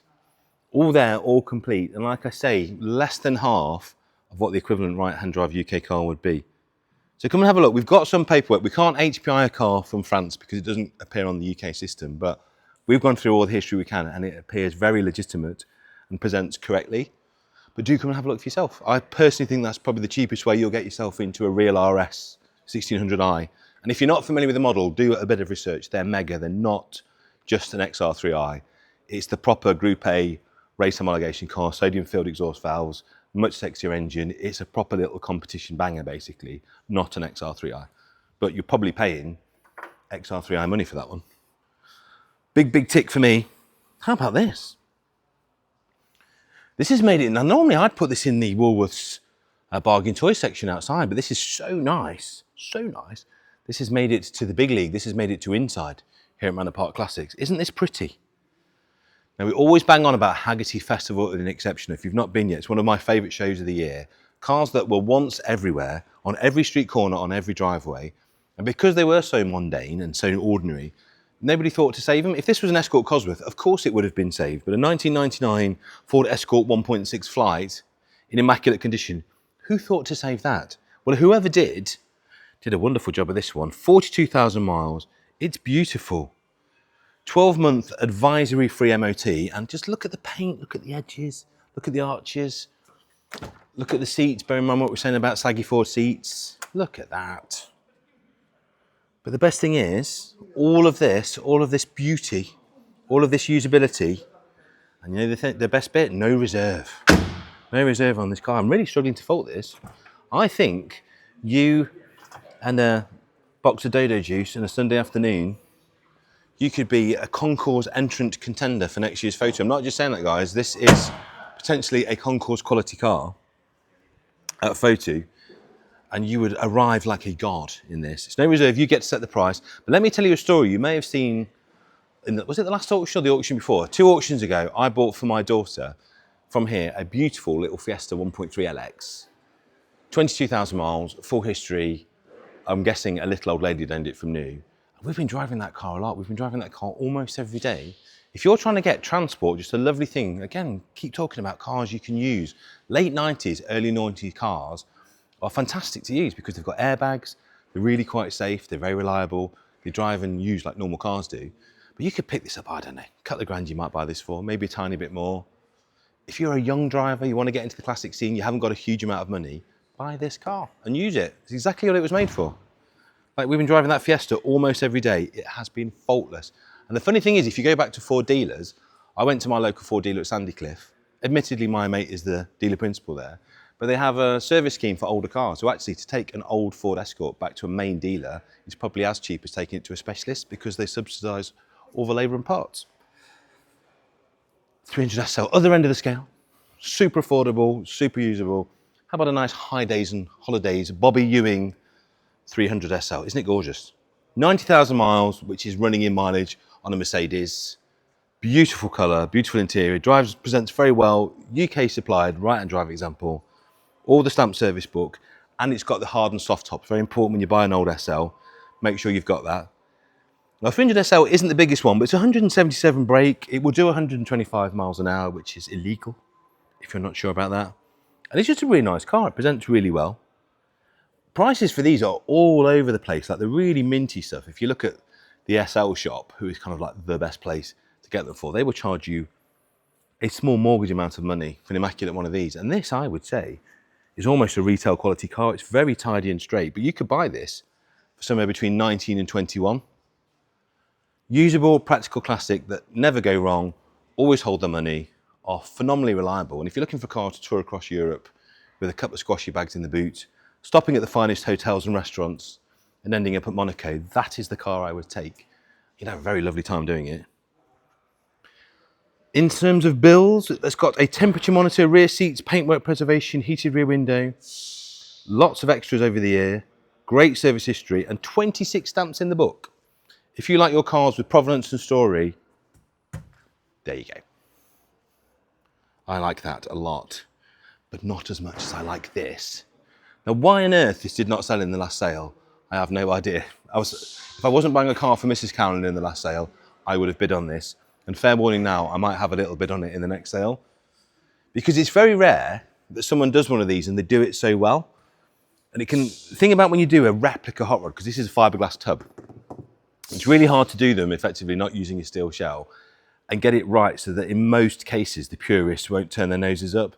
So much of this is almost right for a period hot rod that I think even a hardened hot rodder with a steel body car would just give you a nod on this. But the difference is the price you would buy this for is going to be so much less. So let's look at the ingredients. Fiberglass tub with this great patination on. So obviously all of this has been put in, none of this is real. All of these stress cracks are actually ground in to give it that kind of old patinaed look. Modern V8, which is fantastic, so it makes all the right noises. It's reliable, it's grunty, it's tough. I'd imagine it's a bit of a handful on those crazy skinny tyres. Got this fabulous custom paint job and very nice trim job inside. It's a tub body, so no doors, which again was an old hot rod trick which made them stiffer. Isn't it just absolutely bonkers? Now, do yourself a favour, do some Googling, particularly in America. If this was a steel body car, how much it would be an utter fortune. The price for these at the moment, old Fords in steel, is so much money. So if you want to do it cost effectively, and again, please look at the chassis, look at the way the tie bars come in, look at the authenticity of a lot of the linkages, because you do see a lot of these replica cars and they don't bother to get the chassis to look right. So this has got the whole kind of 4-bar front and back end. It's got the correct wheels, exactly the right tyres, crinkle cut pie crust tyres on it. It's really nicely done. So I'm telling you all this and you're thinking it's going to be 20, 30 grand, Paul. Estimated at £67,000, £6,000 or £7,000. It must have cost 30 grand to build, it must. Easily, if not more. You could not put this car together for less than 30. You could buy it for 6 or 7. That's why I'm amazed it's still here. Like I say, hand in the eye, I'm going to have a bid on this because it's just too cool and too cheap. And it's been too well done. And the guys say it drives magnificently and it makes the funniest noises. So if you're bidding on that, we're bidding together. Right, who remembers the fast show and who remembers the off-roaders? Let's off-road! Totally gripped, totally sorted. This is what they would drive, this. 1987 Land Rover Defender with all of the mods. Why I love auctions and why I love second-hand classic cars so much is you get to basically benefit from somebody spending all the time and all the money in the world creating their dream vehicle, basically spending money they'll never get back. Which is great if you're the next owner because you get to have all of those mods. If that's what you want, if that's your template of a perfect car, you get it all for free. So let's do some shopping list. Starts with a very, very nice Land Rover. And let me tell you the story of this. So ex-military light aircraft support vehicle, which was a 90 hardtop with windows. It's had a Defender 200 TDI engine and a 5-speed LT7 gearbox. It's got the extended galvanised chassis, so it's not a disco chassis on this. It's galvanised front and rear TDI axles, heavy-duty fuel tank, electric winch, ARB air lockers rear diff, Matley heavy-duty steel rims, which are gorgeous. Absolutely the best rim to put on a Land Rover, I think, on those. It's got a TD5 facelifted dash. Like, the money that's been spent on this is ridiculous. I dread to think, and on it goes. So it's got the rear capacity, the high capacity body tub, and as I say, the facelift dash. It's just lovely. If you want this kind of thing, if you want that authentic off-road look, I'd imagine this was a significant 5-figure spend, but you can buy this today, somewhere between 7 and 8. And you notice a tent box on the roof as well, which comes as part of the sale. Again, if you want to see what a bargain this is, see how much tent boxes are. They're not cheap. They really are not cheap. There's 4 figures sitting on the roof. You've got your light bar. It's just the right condition. It's not perfect, as you don't expect a used off-roader to be, but it's not absolutely hanging. It's really quite a presentable old truck. It's just authentic. It looks right. You could go on all sorts of adventures in this, have all sorts of fun, and you don't even need to pay for a hotel when you get there. £7,000 to £8,000, utter bargain. Must have cost, as I say, double or triple that to build on what is actually a very nice Land Rover. This one's not quite as pretty bodily, but it's so perfectly patinated, I would not touch it. Would not touch this at all. Isn't this lovely? No reserve as well, this. 1972, so everything exempt. Drive it into London with no fees. MOT exempt. Beat the system. It's an 88 Series 3 running and driving project that's ready for recommissioning. So it starts, runs, drives and stops. So it does all of those things. But you are going to have to get it on the ramp and just spend a bit of money and time sorting it out. It's got a Prima Perkins diesel in it. It's got parabolic springs, which are much nicer. If you've never driven them with that upgrade, they just don't bobble so much. And it's also got inertia wheel belts, which is rather nice. We are selling it as a project, but it was driven here. Obviously, yes, it is MOT exempt. That's quite correct. You can do that. MOT certificate's going back, and the mileage looks correct as well. Have a look in there. It's lovely. Have a look inside. I wouldn't even touch the body on this, you know. Might refurbish the wheels. I would leave all of this beautiful condition and patination. Tiny bit of corrosion on the doors, look. But the 2 best words that we say on a sale description, no reserve. Hardtop's in very nice condition. Gutters are pretty decent as well. If you look around the back here, yeah, it's good. Much to love. And you get to set the price. It's got the tow bar on, it does drive. Spend a couple of weekends and a few £100 going through and servicing it, and you will have an absolutely lovely car. And like I say, you get to set the price. It's an embarrassment of riches for Land Rovers in this sale. Whatever you like, whatever period you want. Got pretty much modern day, 70s or 50s. How beautiful is this? Absolutely gorgeous Series 1. Series 1 we know is the one that everybody wants. Series 1 is the one that makes all the money. Despite that, this is estimated at a very healthy and very affordable 12 to 14, and yet it's lovely. 73,000 miles, manual car. As you can see, it's been promoting gin, which is something that we must all support. We should all support gin, particularly GB gin. I like this very much. In a lovely condition, really nice with overdrive. It's got a full Smith's heater, which is actually quite decent, which means you can run it in the colder months. It is very pleasant inside. I shall open the door for Phil to have a look. It's got an Exmoor trim hood, which is lovely. Obviously, you can either leave the sign writing on. Who knows, maybe you could do a deal with a gin company. They might give you free gin if you leave all the sign writing on. I think that's worth the conversation, don't you? Just really nice. Just the right balance between slightly patinated, but really presentable and smart. Obviously good enough for a brand to purvey their wares. And that I think has been sign written. That is not vinyl, my friends. That is good old-fashioned sign writing, so I wouldn't be in a rush to take that off. I think that's very groovy. So 56 Series 1 88 in green, limestone steel, 73,000 miles, and it now has an 1800 turbo diesel. That's why it's a bit cheaper. So not for the purist, but very much for the everyday use. This will actually bowl along and do what it's meant to do, which is off-roading Land Rover things. So yeah, isn't that great? So you could either re-sign write it. Whoever's done that has done an absolutely beautiful job. That is all hand painted. Isn't that gorgeous? Yeah, 12 to 14, which if you're looking at Series 1s, you will know for a nice, presentable, tidy and shiny one is not an awful lot of money. It's the engine that's making it cheaper, but for me, that makes it much more of a usable car. In all these things, I'm a big fan of resto mods and big fan of modifications that make the car easier to use.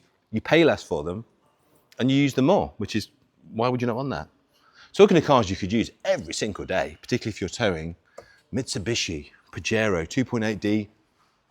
What a great thing. Short wheelbase. I just think the aesthetic of these has suddenly become incredibly groovy. And also this colour is so of its time, this sort of kingfisher metallic blue. 87,000 miles. It is a manual. It is a short wheelbase. It has an awful lot going for it, particularly 3 former keepers, been with our current owner since 2008. Came over in 2002, obviously JDM spec car. It's got a new engine in 2005 to the sum of £2,500. Isn't it cool, this? I have got a massive thing, and I do keep saying this, that 80s, 90s and noughties off-roaders has got to be the next big thing, because they're the most practical, usable vehicles. Everyone remembers them, and also aesthetically, they just look so good, don't they? You could use this every single day. Has it got a tow bar? Let's have a quick look. It's got a tow bar, so you can tow your caravan or your trailer. Mileage isn't outrageous. It's got a decent history with it. You could probably polish in a little bit of value. We've got some heavy swirling on the front, just where it's been car washed. Nothing that a good mop and correct wouldn't do. The bull bar is very nice, very JDM. Tiny little bit of deanodizing on the door trims, but that again you've got to expect for a 20-odd-year-old vehicle. And the seats are in remarkable condition. And I've not tested it, but I almost bet the aircon works because it's not a Japanese car. If you've not driven 90s, noughties Japanese stuff, buy one. And particularly if you're coming out of European stuff with the same vintage, the fact what still works will amaze you. But that is a no reserve vehicle. Huge amounts of fun. If you're looking for a winter hack, if you're like me, you like to drive older stuff, you're thinking, what can I go through the winter now? No matter what the forecast is for the day, I'll get to work. There you go. You get to set the price. Now the MGF, when it came out, was a spectacular car, but I think the MG TF, which was a masterful facelift that used the existing bonnet and wing line of the round headlights and put this much sharper bottom lighting, which I think was a Peter Stevens design actually. I think that was Peter and his team at MG at the time. Really modernised it. They ride and handle a lot better, the TFs as well. This is a 50,000 mile manual in a lovely colour. The private plate stays with it. It's just got a fresh MOT as well. And it's got loads of old history with it. It's not a full history, but it's got a lot of history. And it's a TF 135. Again, a bit like the Alfa GTV, utterly bargain of sports cars, which are criminally cheap, and we will all look back and remember when they were this small amount of money. This is a no reserve car, so you're getting to set the price. It's got the air deflector on, which is a very worthwhile addition. It means you can drive in the colder months. Bodywork is very good. Wheels are lovely. Headlights are just a little bit, you can hear that. Just get those polished up, they'll be lovely, and you'll have a really pretty little car. So I think you've got about 2 or 3 Sundays of basically detailing on this. to make an absolute belter. And just as much fun as the equivalent MX-5, but probably a lot less money. And being mid-engined, you've got supercar credentials. There's a company I do some work with called Motorclan. They have everything on the shelf for these. Anything you need for these, dampers, spares, upgrades, all in the original MG Rover boxes. They are an absolute doddle to keep these on the road. And like I say, that car is no reserve. Right, onto some very lovely stuff now. We're going pre-war with this beautiful 1929 Austin, and who better to describe the pre-war period than the man that remembers it? George, how was it there? Well, we've often had conversations about age. So I thought today that we'd start this section off by proving that I am old. Look at this. This is actually on parchment. Is it? Was it done with a quill? It was, but just read what it says and whose name's on it. It's certified George Turner, Liverpool Street, Ainsdale. You're giving you an address. This is GDPR, this is. Private course of instruction in motor driving. 1933? Yeah, well, you've always said that was quite old. Do you think that's proof that I'm not that old? Well, that's amazing. Because it made me 110. Yeah, well, I can believe it. Anyway, the point is, the interesting about this is, and you probably don't know this, you could drive a car, but you had to go to school motoring. And it wasn't until 1935 that you actually started to take a test. Oh, right. Right, and in fact, in the first... So there was no international standard before that time? Absolutely not. Ah. So, you know... Every day's a school day with George. It is. So anyway, that's only part of it. Let's talk about this, the 29 Austin Tourer. What a lovely thing. George, why am I getting so excited about pre-war stuff? I think it's because I'm getting old. Suddenly, the aesthetic of these and the appeal of these, and also they're quite drivable, aren't they? Yes. Late 20 stuff is actually really a usable car. Yeah. Tell me about this model. Right, well, this particular Austin is a 12. And in fact, next week, in the Lakeland trial, up in things, you will see cars like this trailing up and down Buttermere and whatever it is.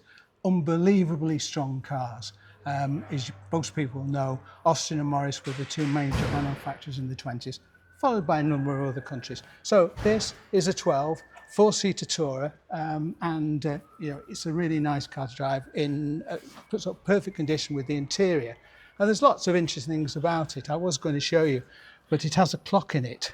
Now, you actually can tilt the clock out and wind it up like a stopwatch. Oh, really? Yeah, absolutely. So if I just reach in... You be careful with your back. Look, and you wind it up. Can you see? And what about this partitioning, George? I'm guessing this can take side screens because it's got the holes for side screens. We've also got a rather nice sort of limo-esque partition. Well, these are known as Oster screens, right? And obviously it will fold down. But if you were driving open tops, where it is, some country lanes, the people in the back with the wind deflectors. Isn't that brilliant? Yes, they don't get bugs in their teeth. Well, if you're going that fast, maybe they're right. But a beautiful, elegant 4-5-seater car in great condition. Now, a few years ago, these cars would fetch much more than what they do today. This is an unbelievably drivable car, very elegant, and it comes from a good source. And I think somebody should try and buy this car because it's brilliant. It's very pretty. I'd imagine as well, George, there must be quite a bit of filming work. If you get yourself registered with a filming vehicles company, because it's so period perfect correct and the colour's right, I think you'd probably find that could self-finance over a year's worth of filming, I'd imagine. Yeah, I mean, you need to find, there's a number of series that's always being done around the Northwest, and there are definitely people that are looking for cars. I mean, I know in the past I've been lucky enough to have some of my cars in some of the production. And it pays quite well, doesn't it? Well, they do now, absolutely. I mean, there's a difference between it being an active prop and a static prop. Yeah, if you can get an on-screen used car, you can get many hundreds a day. Yeah, well, but it's a lovely car, nice registration, not the original registration, but this is ones that are being age-related that are being given out by the DVL at the moment. And it's fantastic. Still got the original honeycomb radiator there, temperature gauge, because of it is. And if I would just quickly come round the other side, I'll just show you quickly. Look at that. That's very clean. If I can just talk as well, so it's had recent recommissioning, new dynamo pulley bearing, rubber drive, 2 new valves and springs, new head gasket, it's had an oil change, it's had antifreeze, new exhaust silencers, had a tailpipe, matching new Dunlop spare, new battery, new isolation switch, hidden ignition switch, Zenith carb has been removed and SU fitted. So it's had some money spent, George, hasn't it? This is ready to go. Oh, and the other thing about it is, historically, a lot of cars, when the bodies failed, particularly saloons, they were made into Tourers because it was cheaper to produce a Tourer body than making a fixed head. And on here, you'll see on the chassis plate, it has a T, so it tells you it's always been a Tourer. So they're authentic. Yeah, and there used to be a company called Small Bones in Birmingham, near where the Cadbury's factory was, and they specialised in all these parts for these cars. They still exist, but they're now selling Hyundais. There you go. So that would 12 to 14 would put you into that, and I think you'd have a lovely time if you did. 1948 Bentley Mark VI. Aren't these just the prettiest things? And in terms of presence, I don't think you could really buy anything at any amount of money that has more road presence than that. And I don't think you'd look down any bonnet and feel more special than if you're driving that. Well, it's an era of just after the war when Bentley were starting to produce cars with their own bodies, because before the war, a lot of them were sent to different manufacturers, whoever they would be, and you could have a bespoke body. So this is an all-steel body one. And it's come from a collector that's a great collection of cars, but is now living in America, and we have been entrusted to sell it. I think it's a great value. He spent a lot of money on it before we actually got it. Well, may I talk about that for a second? Go, so yeah, it's had an engine service, body repair and brake overhaul last year. That was 2,200 quid, George. Yeah. And then in 2020, full recommissioning to the tune of £5,200. Now, bearing in mind, the lower estimate of this car is 10. You've almost got bills for that recently, haven't you? Yes, absolutely. It's just really elegant. I've driven the car in every way. It behaves pretty well. It's not a concourse car, but it's a very honest car. The detail work on it, the way the doors fit, the bonnet and everything, is a little bit of the problem that they've always had round here. Chrome still good, nice badges on the front. And I think there's this opportunity for somebody who could improve it without spending pots and pots of money on it. Well, what's nice though is this sort of condition, isn't it? And it is a sliding roof car, which is very lovely. It's very usable like this. I think you can make cars too nice, can't you? Too concourse, too pretty, and then you never use them. Yeah. With this though, with the odd little mark and dink, and as you say, tiny little bit of bubbling here and there, you know, if the dog wants to jump in or the grandkids want to jump in or whatever, you wouldn't care, would you? Just get them on in. You and I will be at the NEC in 2 weeks' time. We will. All right. And at that show, you'll see lots and lots of cars that barely do any miles at all.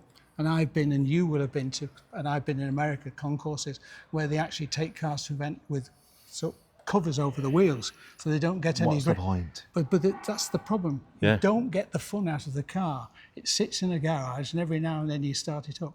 This is the car. That's the car. And some of these cars we're going to show them. See, a little bit of fun mark. can you have? Exactly. A little bit of bumper corrosion. Leave it. Just control it. Enjoy it. Have some fun. And like you're saying, if your kids jump all over the back seat and the dog drops hairs, you won't care. You'll have a lot more fun. So we'll have to just excuse us, gentlemen. We're just going to film alongside you here. You follow in and I'll come behind. As you can see, this car is very popular. These two gentlemen have clearly fallen in love with it. Yeah. 1931 Singer Light 6 Saloon. Now, George, no one knows more about Singers than you. George literally wrote the book. If you want to know about Singers, if you are here at the auction, by the way, we do have George. He's going to be on the stage during the auction. But if you can catch him in the morning, anything you need to know about Singer motor cars, he's the oracle. So 1931 Light 6. Well, it's a very nice compliment, but unfortunately there are one or two people who have actually written books about Singers, Kevin Atkinson being one, and a number of people about this particular car. This is a very, very special car. About £280 when they were new. It's a Saab 6-cylinder engine in it. It comes from a gentleman that's had it for a very long time, and the only thing that we know is that the brakes need a little bit of adjusting. Again, unbelievably elegant, very, very rare. And just look at the detail. There's not many manufacturers make like that where it's got the 6 in it. Yeah. Which is, this is some of the detail. Look at the style of that radiator. Very typical of this period of Singer, particularly that badge with like a moustache. It's very beautiful. So this is, as George says, needs a little bit of recommissioning, but it's incredibly tidy. Lovely original specification. We've got the buff logbook as well for you purists out there. And as George says, 280 quid. Do you know what we should do, George, for fun? Do you know what we should ask Jules to make? We should make the first bid on this 280 quid. You do it. And yeah, I'm going to bid. I'm going to bid on this lot 24. I am going to bid 280 quid. So Jules, if you're watching this on the previews, we'll start at 280. Side-mounted spare wheel, converted to indicators, which is always, I think, a very sensible mod to do, and copies of the workshop manual. It's in phenomenal condition, isn't it? Yeah. The interesting thing about it is, do you know what those are for? Well, I'm guessing stop the rain from getting on your arm when you. And also wind deflectors. Oh. And these were fitted standard by the manufacturers when they came out. If you look at all the brochures, that's how they are. It's incredibly well detailed, isn't it? Yeah, it is. I mean, look inside. I mean, the gentleman that's had this has had it, I think, for nearly 20 years, and he's used it for something. Still got the lovely brown seats. Look at that dashboard. Everything is in it. Even up here, there's a place where you've got for the maps, right? So when you're actually out touring, you can put your maps up there and whatever it is. It's a lovely car. A 1930s motor. It's obviously had a retrim relatively recently because that's been done very nicely on the door cards. Yeah. But they've been done to a lovely standard, haven't they? Yeah. No, I mean, all right, it's just, but, and on the back, if you're going out, there you've got, there's a picnic rack. Put your luggage on the back. Oh, look at that. Isn't that fabulous? Yeah. Hey? So the thing about lots of the different manufacturers this time, they decide to do things, so even the bumpers, a lot of them, look at the detail in that bumper there, they're almost sprung. They're not just flat and boring. So there you go. It's on sale from the first bid, which I am now placing at £280. There you go. Just so we can start at 280. It was 280 when it was new. I'm going to put a consignment bid of 280 on that, so we have to start there. Absolutely brilliant. I thought you were going to say 2,800. Well, I'm sure it will go to beyond that. But what a great place to start. We'll start at what it used to cost back in 1931. Yeah. Now, I was at the British Motor Museum last week with Simon Gregson off of the Coronation Street, and we were driving the London to Brighton car, which we're going to be driving in a couple of weeks' time.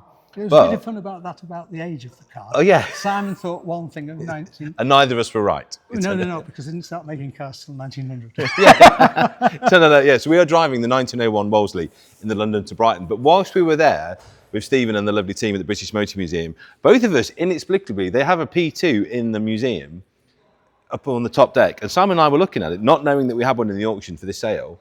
And we thought, isn't that an absolutely stunning looking car? But the crazy thing is they're not massive amounts of money, are they? I mean, this is a car you could buy in the next auction. Obviously, fees on top, but £5,000 to £6,000 would put you into this. And I am struggling to think of a car for £5,000 or £6,000 that looks this good. Well, that's true. But the other good thing about these cars is the backup facilities for them is really, really good.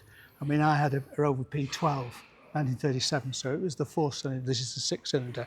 And lots of people that I've known over the years that have had these cars, and they're unbelievably strong. Yeah. Right. And people like, that can look after them, engines, you can get everything for them. And, Come on, have a look at this, Phil. So you would shout at me for this, but I'd really want to do to this because of the shape. I'd really like to do a hot rod of this.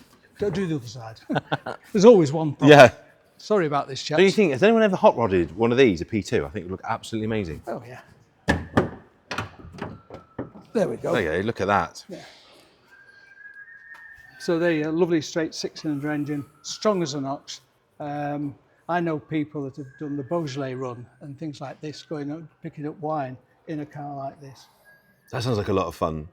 But I think all of this stuff, because it's relatively inexpensive to buy, as you say, this has got pure Sunday morning tinker factor written all over it, hasn't it? All this. Just sit there, make sure you've got the right old-fashioned socket set, because obviously your Whitworth. Halford's metric isn't going to go anywhere near it. Whitworth you need. Suicide doors, which is unspeakably cool on the front. Oh, they're very groovy seats with a nice retrim, aren't they? Yeah, I think at some stage it's obviously been trimmed in this velour. Velour. Originally, these would have been brown leather.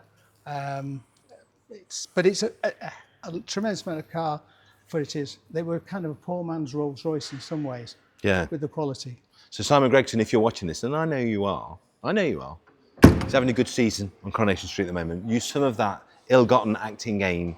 Come on, we've both fell in love with this at the British Motor Museum. This is your chance to get your own one, and for £5,000 to £6,000. There you go. Who knows, this could be celebrity owned by the weekend. You just don't know, do you? Nope, you don't. Now, a Sunbeam Talbot 10 drop head coupe, just ridiculously stylish. And also, again, not stupid amounts of money. These era of cars just represent stunning value. £7,000 to £8,000 plus fees, you could have that on your driveway. Well, it was interesting because about 3 weeks ago when this car I didn't know was coming in. Yeah. I was coming back from Cheshire and there was a steam rally not too far from here on the way going home. It was one of these in Burgundy. Or as you call them, that newfangled steam rally. No, I don't call it anything like that. But the thing about these they're not particularly fast, but the history of them, obviously, Talbot go back into the 20s. Sunbeam were made in Wolverhampton. Then there's been various amalgamations, took place, takeovers. So it became Sunbeam Talbot, Talbot Sunbeam. It's a lovely 4-seater. And obviously you can fold the hood back. The hood's in very nice condition, by the way, isn't it? More information? Do you know what the chrome things these are called? Pram irons. Pram hoods, yeah. Yeah. Yes. Yeah. So this all folds back. And then you've got a nice, open top car. I'm sure a family that would have this car with a couple of young children, they giggle and laugh and have a hell of a good time in it. A very elegant car. And again, any B road that you want to take it on, trip over to the Lake District, whatever, is what great fun and a great way to be in a car like this. Can I tell you my favourite fact about this car, George? Go on. Going through the previous owners and occupants as we do, One of the owners of this car, get ready for this, was called Mrs. Olympia Letitia Honeyball, who bought the car in 1949. So I think, buy it for that reason alone. If you are writing some kind of period drama and you're looking for a main character name, I think Miss Olympia Letitia Honeyball, she's your new screen siren, isn't she? Well, is it Honeywickle 6 or something, one of those television, I can't remember her name. But again, you do need something like that would actually be, apt for having a car like this. So a lot of fun, very stylish. I can't imagine there's that many left on the road, George. Well, as I say, there's a burgundy one in Cheshire. Oh, okay. Common as muck. No, I mean, I actually had one of these when I worked for another auction house a few years ago, and that came from Hyde, but that was in white.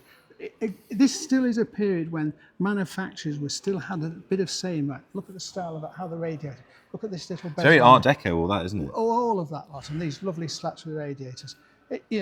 It's a very usable car.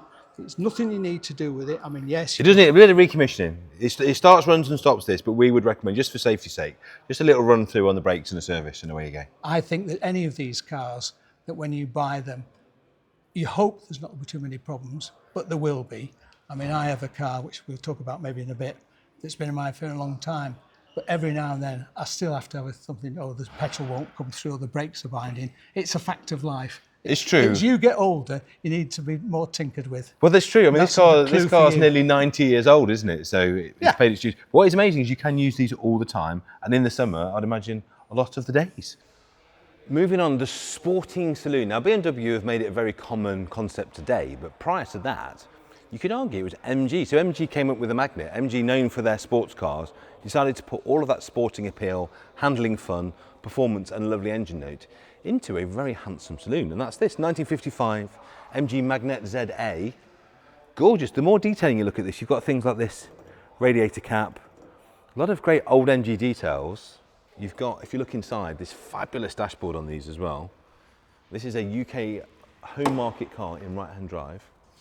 If you're watching from Malta, we can ship this out to you. Over £8,000 spent on this car in the last 3 years. You can see as well, look at the seat runners. Look how far these seats go back. If you are tall, a lot of old cars are not really open to you. But what's great about this is they really have a load of legroom. Great driving position, great car to drive, actually. It's got the workshop manual, it's got brochures, it's got an MOT to 2025. So there you go, somebody that doesn't need to MOT their car has MOT'd it. The wood's good, the paint is very good. Being totally frank with you, my friends, if you come forward, this is all pretty decent, and this would polish up to be absolutely fantastic. It's got a slight colour difference here. If you look, it's had some paintwork, and you can see a slight mismatch. I don't know if that comes across on the screen for you. So being totally pedantic, I think you get away with painting the scuttle into the tops of the doors. Because they did do a two-tone, but I don't think that's meant to be a two-tone. I think that's more of a paint mismatch from a previous paint job. Easy to put right. It might polish out, it might be a difference in oxidisation. Sometimes when cars get repaired, they oxidise at different levels. I don't think, being totally blunt with you, I don't think that's the case. I just think it's a poor paint match. I can't see you spending more than 300 or 400 quid to make that absolutely lovely. And the car presents beautifully. And if you've never driven one of these, they are unbelievable for a 50s car. You had a new headliner as well. Look at that inside there, Phil. But bearing in mind it's had £8,000 spent in the last 3 years, the estimate is between 5.5 and 7.5. So in other words, you're going to buy the car for less than just the bills alone that have been spent on it. And that's the beautiful thing about 50s cars at the moment. In the main, with a few exceptions, 50s cars, the market's softening slightly because it's an older owner. There's not so many of them. You get real bargains, really lovely, usable cars. And of course, being a four-door, go to your next classic car show, take the family. Now we've got a lovely GTE in this sale. We've also got this, which is a rare, rare car. This is a GTC. I think these are absolutely fabulous, you know, I really do. It's everything about the GTE in the coupe. 1983, Reliant Scimitar GTC. When did you last see one, as we say in the trade? Got a lot to love on this car. 5 to 6 grand is our estimate, 96,000 on the clock in a manual, which is quite desirable. A lot of them were automatics. It's now tax and MOT exempt, and it's been with our current owner since 2018. And it's got both the hard and the soft tops. So as the name suggests, you can cruise with the roof down. We think, we don't know, but we think there's 111 of these left. That is all. So they're considerably rarer than the GTE. Isn't that the most 80s thing you've ever seen? So 111 licensed and 77 stolen, so no idea what kind of shape they're in. It's really good. We've got history files and bills and parts receipts for the last few years. It's recently had recommissioning and storage and parts bills for £2.5 grand. It's got a stainless steel exhaust. It's got a recent stainless steel petrol tank, so it's good to see owners that are spending the money to do the sensible and clever upgrades. It's got middle bridge alloy wheels, which I really like. They could probably do with a little refurb, to be fair, to get those nice. And it's got the hardtop and heated rear window. That's what makes the GTC such a great convertible. It's got all the practicality of a hardtop car, but it's a soft top. But let's talk about this paint. I don't know if you can see that, Phil, if you can come across here. Plastic cars kind of breathe through, and occasionally you do get to the point where you can't polish anymore and you are going to have to paint. You are going to have to paint that boot if an immaculate car is your thing.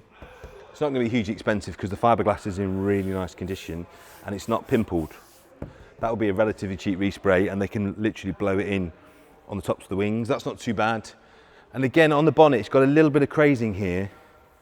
And you can sort of see, if you look here, you've got a bit of pimpling and a little bit of matting there. I would say that's had paintwork in the past and it's just reacted slightly. If you want an immaculate car, budget a little bit of money to get that paint looking perfect.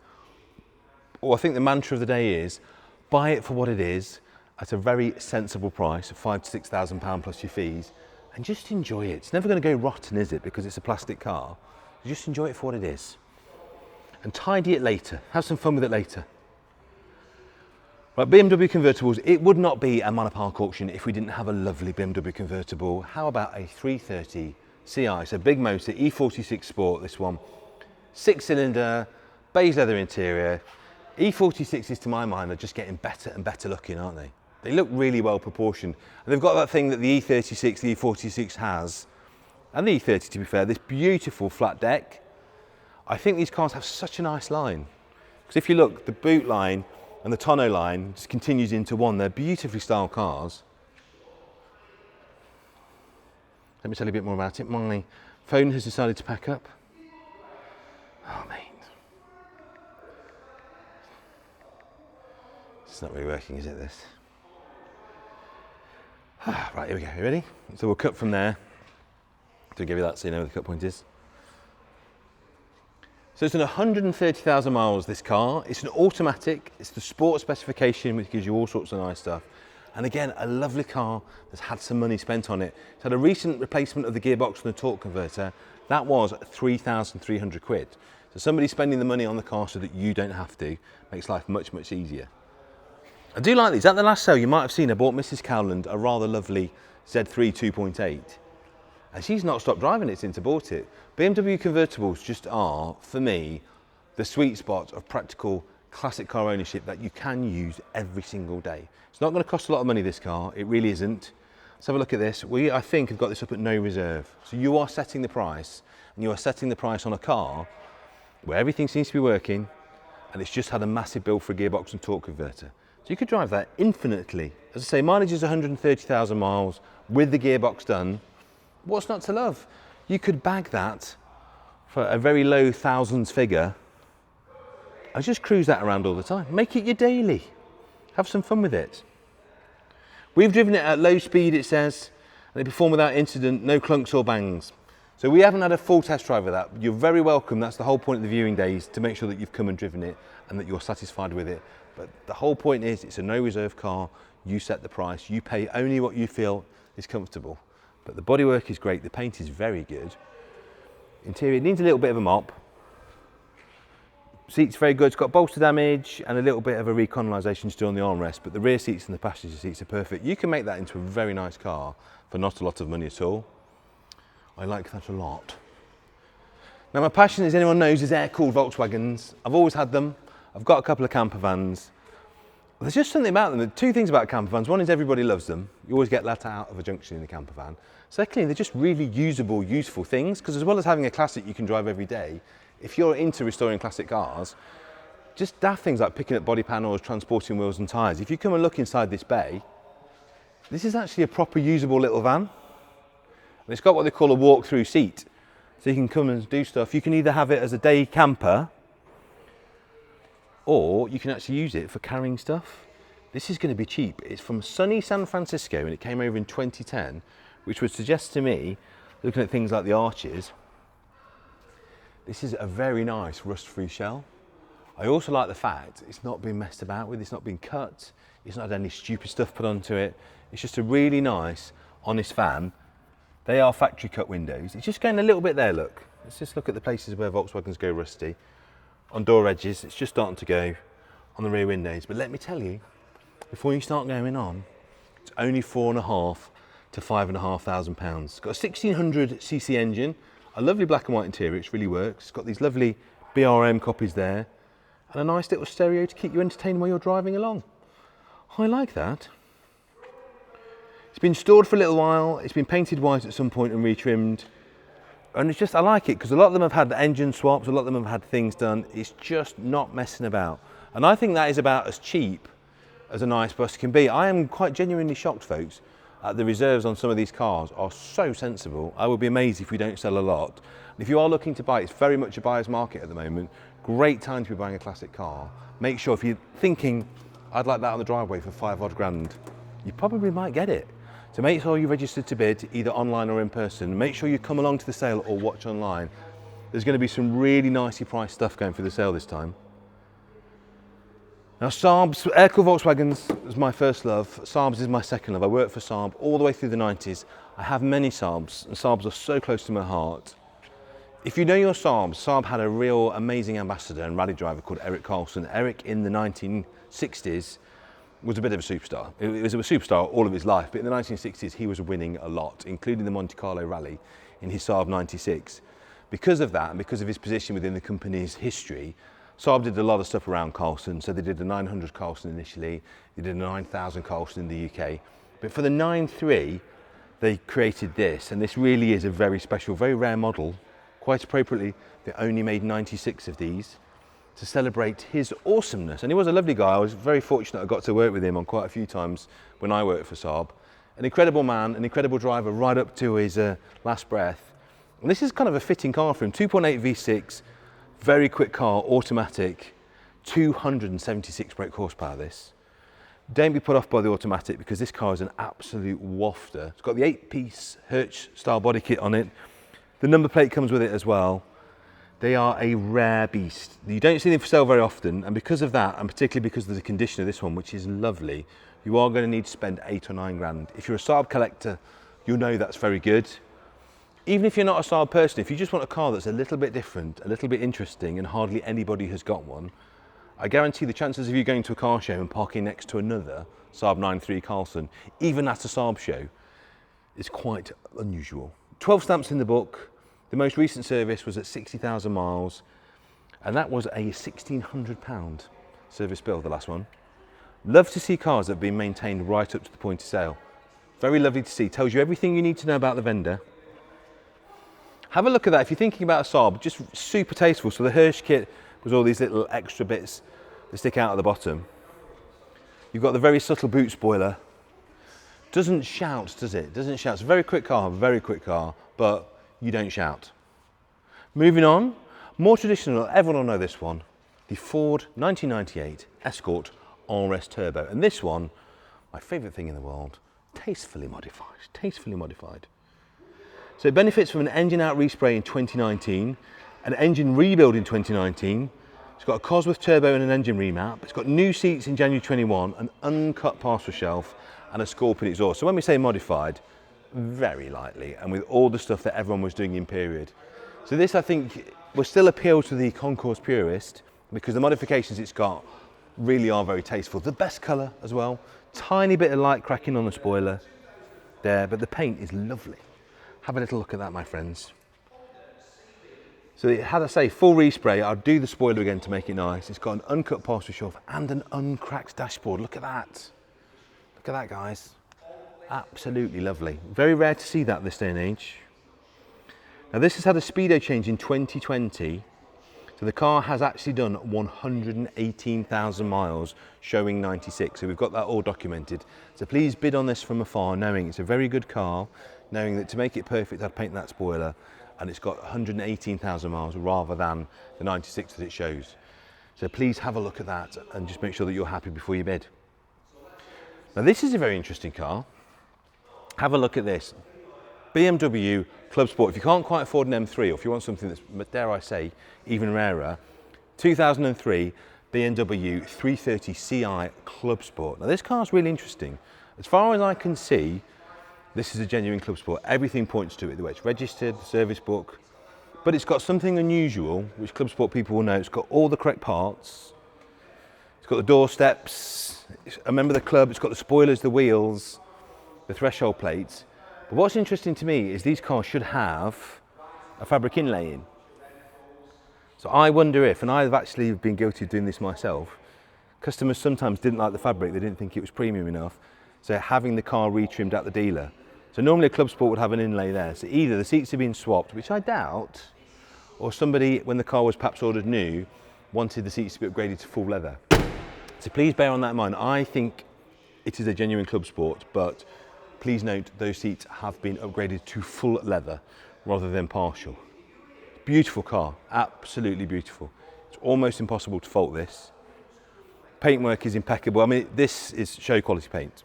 It really is. Good book pack, great history on the car as well. So let me talk you through some of the highlights.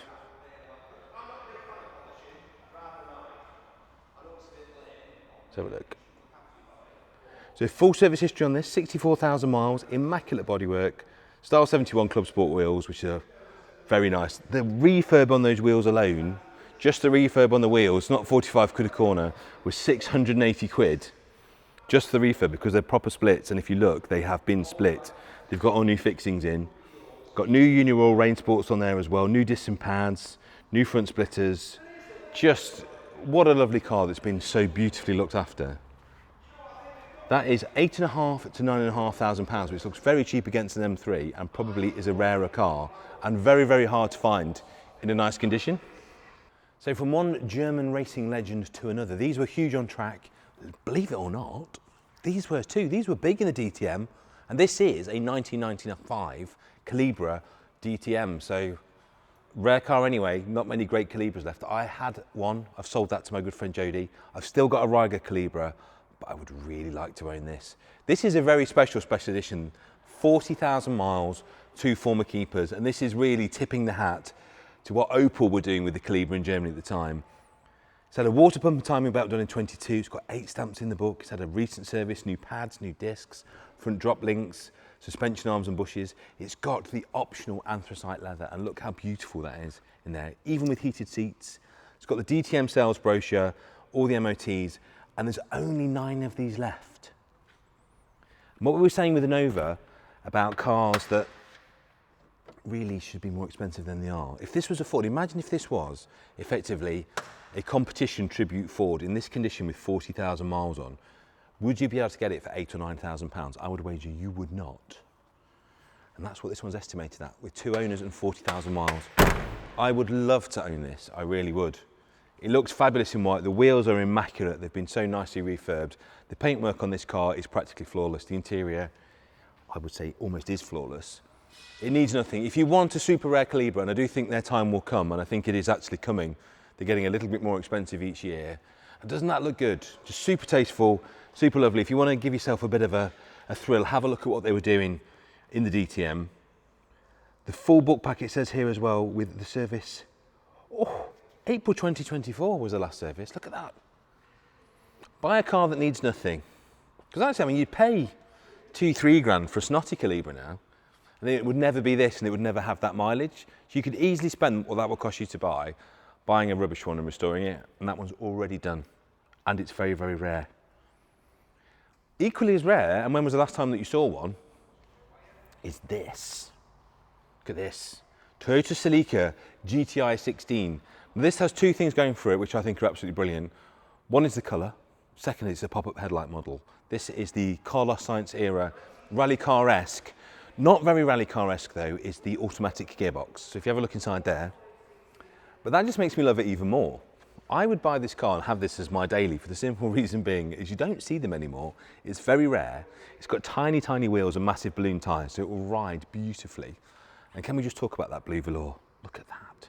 73,000 miles, original book pack, loads of history with the car as well, and just completely original, not messed about with car.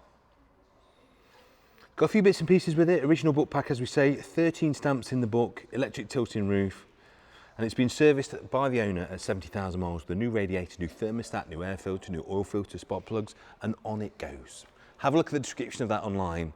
Isn't it lovely? What do you need to do to it to make it perfect? It's just got wash swirls on it. These lights are deliberately very harsh in here. We have them set so you can see everything. And that's just where people are washing the car. That's how you get these little swirls. All of that will mop and polish out, and for not a lot of money, and I think you'd have an almost immaculate little car if you did. What's that worth, do you reckon? Well, my friends, it's no reserve. So on sale from the first bid, and you get to choose the price. Do you know what, I might have a little cheeky bid at that. I think it's had bonnet paint at some point because there's a slight bonnet discoloration between the wing and the bonnet. But again, it's going to be a car that's not going to be a huge amount of money, but it just looks amazing. And if you ever played Sega Rally, you know why you need to buy that.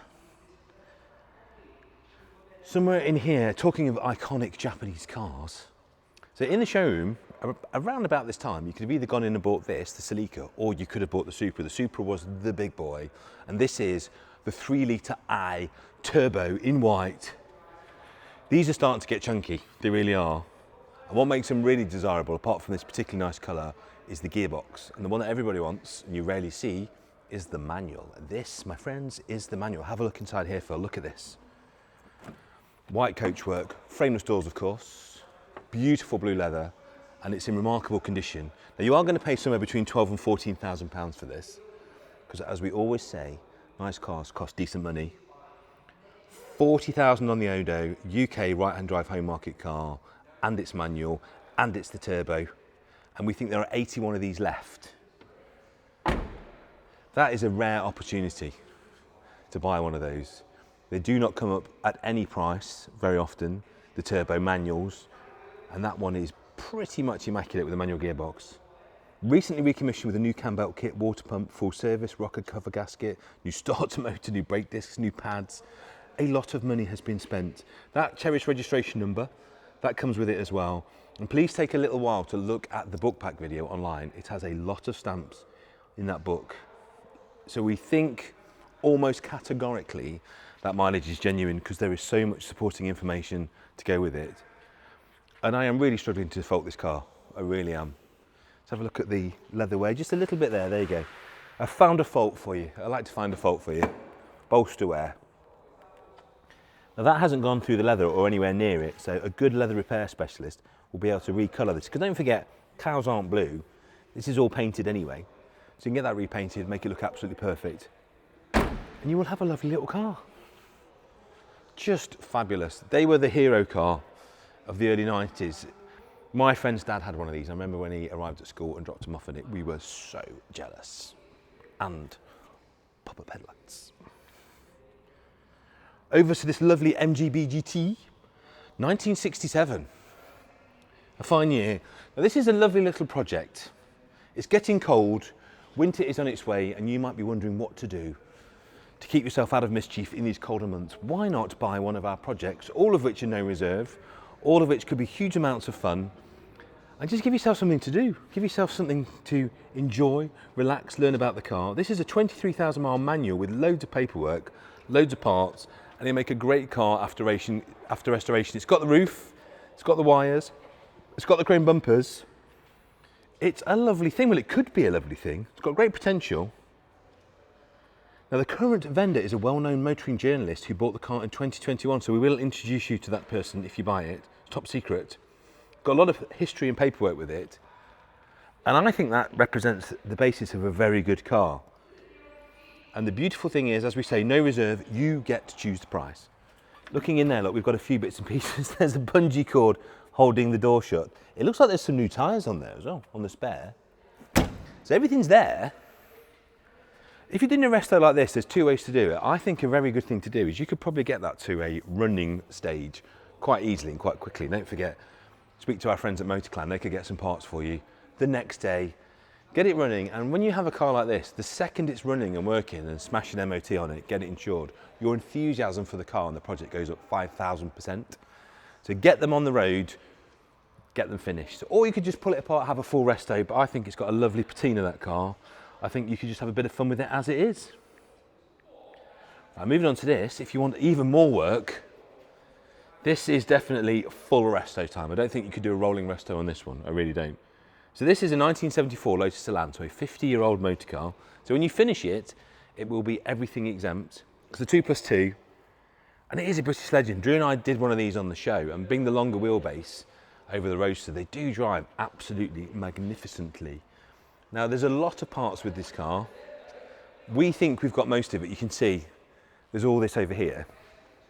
If you would like to come on our viewing days and satisfy yourself that everything is there, please do.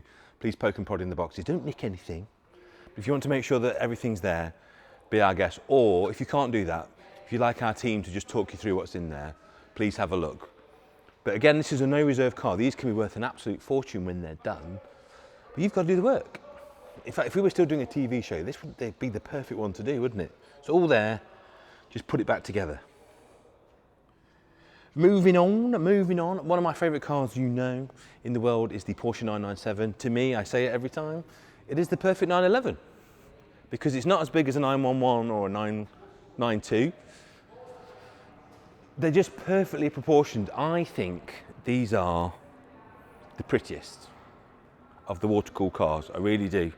996 is a great car, don't get me wrong, but I'm not a massive fan of the headlights. 997 sorted all of that out. And then it's in lovely condition.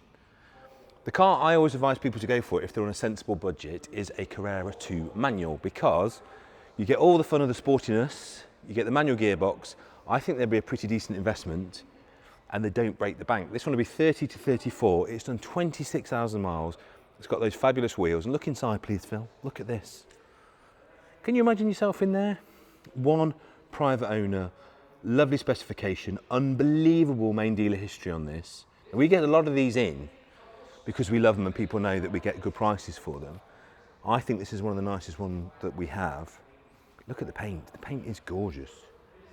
The wheels, I would suggest, have been recently refurbed. They're in fantastic condition. Let's talk about servicing. 7 service stamps, the last one carried out in April 2024, 7 brake fluid changes, the last one in 2024, 4 long life services, 3 airbag system checks. It's a mega history.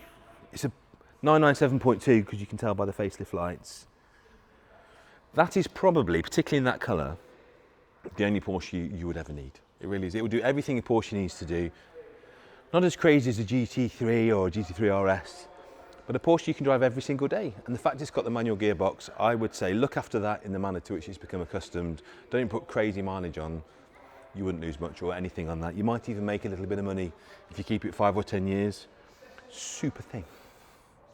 Now this is back in the sale, which I cannot fathom why it didn't sell the first time round, because the Cerbera is one of the greatest cars ever made. Because I would say that because I've got one of these as well. This is a lovely, lovely car. This is a 2002 Cerbera 4.2, full fat. Beautiful. I think they've aged so well, these, and I actually prefer them with the light upgrade like this. Great colour, 48,000 miles on the clock, really stunning looking car, recently serviced. The TVR registration number stays with it, and it's been part of a collection. If you've never seen inside a Cerbera, please have a look inside at the dashboard. It looks like pure concept car, pure science fiction. Now the TVR Cerbera with the 4.2, first registered in 2002, has only had 4 owners. The previous one owned it since May 22. He's had it serviced twice since 2022. The last service was in March 2024. There you go. Loads of invoices, loads of bills. Really beautiful, smartly presenting car that needs nothing. If you haven't driven one of these, they are utterly stupid. They really are. They make the best noise, they go really well. The 4.2 and 4.5 are almost true supercar performance. The thing you have to watch with plastic cars, we've always said, you get tiny micro blistering. If you look here, under our absolutely unforgiving lights, there is the tiniest amount of micro blistering.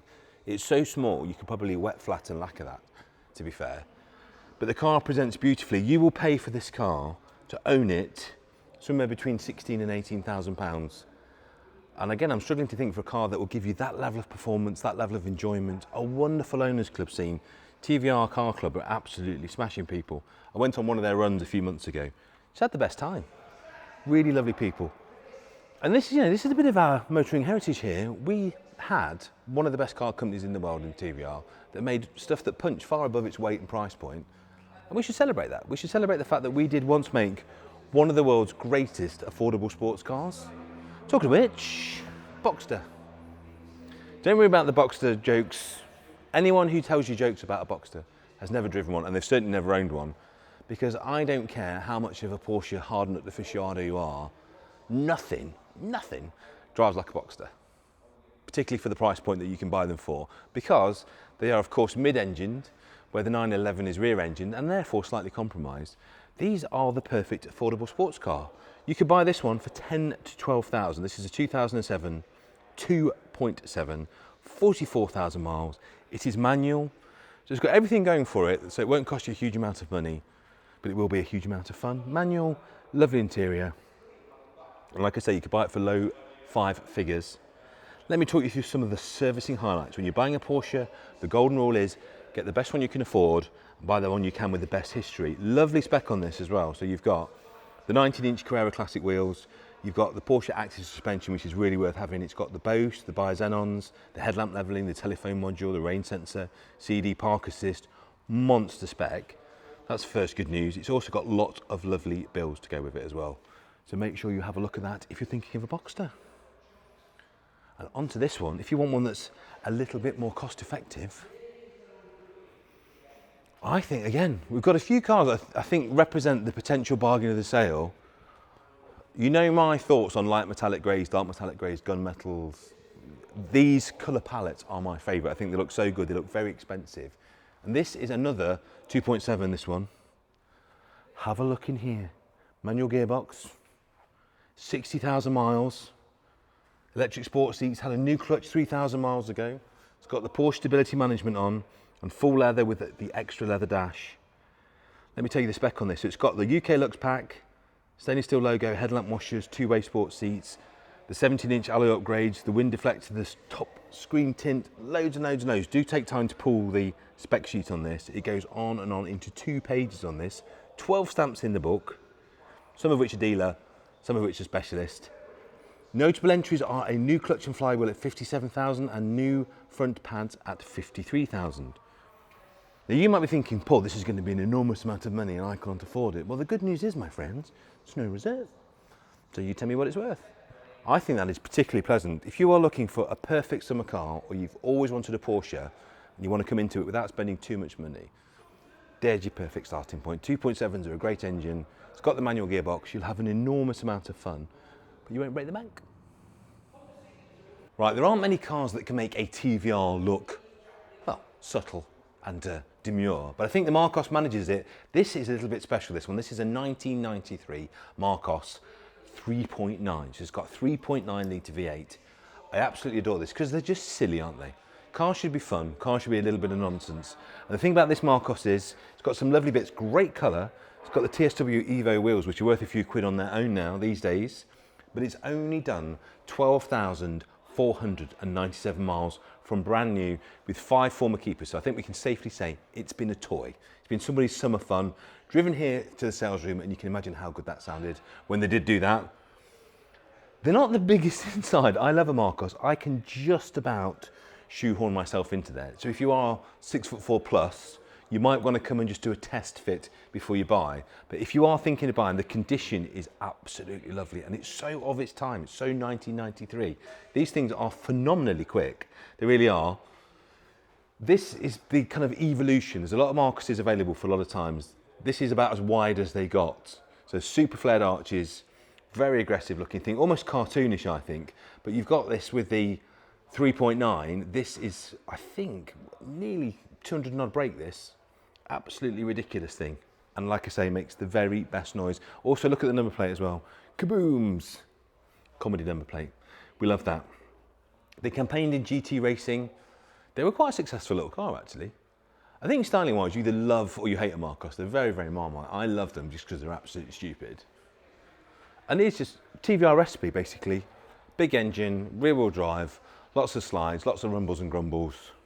What's not to love? It's not going to be a huge amount of money, that car, for what it is. You could buy that car, my friends, for somewhere between £12,000 and £14,000. I think you'd have an awful lot of fun if you bought that. Perfect summer whip. for next summer. Right, moving on, we've got some lovely things. We seem to get all of these, don't we? Riley Elfs and Wolseley Hornets, what's not to love? Your chance to own, I think, one of the prettiest and funnest little cars. It's an external hinge slidey window Mini with extra style, with extra practicality with a larger boot for a fraction of the cost. What we know about 60s slidey window hinge Minis is they're a lot of money now, but these aren't. You can buy this between 4,500 and 5,500. It's a manual. It's a really, really nice colour combination. Very 1950s colour combination. And look inside. So the idea of these were that you could basically have a baby limo. So if you were a retiring bank manager who had had the finer things in life, you're ready to hang up your ledgers and just cruise around in something a little bit smaller and a little bit more practical. That's exactly what this car was designed to do. So no loss of luxury, leather, walnut, all the things you're used to, but in about 11 feet of car. So this particular one, it's nice paint, a few little bits to do. You can see just on the sill there, look.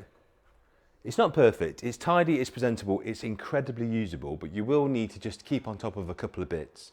Always check the gutters on an old Mini or a Mini family car. These are pretty good, I have to say. Just starting to go. I think you could just do a few little jobs to keep on top of this, but the price is fabulous and probably about a third of what an equivalent Mini of the same era would be. Great thing. Love the colour, absolutely adore the colour. How about this? This is rare, very, very rare. I think these are a particularly nice car anyway, these Rovers. I do like the shape and style of these. I think they've aged very well. But this is the 200 BRM. So BRM, of course, was a very famous, iconic racing team from almost the dawn of motoring, really. They've actually come back now, which is very interesting, with their V16 race car. And to celebrate bringing that old name back, Rover produced not many of these very rare, very desirable 200 BRMs, and they had the orange lipstick mouth, which was always the hallmark of the race cars. That's what really sets these cars apart. This one has done 85,000 miles. It's got a BRM private plate as well, drives beautifully, it's got loads of paperwork. But why this is interesting is, you can see the spec. You get this lovely diamond lattice leather, and it is in very nice condition. They were much more luxurious than you'd think the base model would allow. They really were a great special edition. Some special editions feel a little bit thin. These really had everything on them.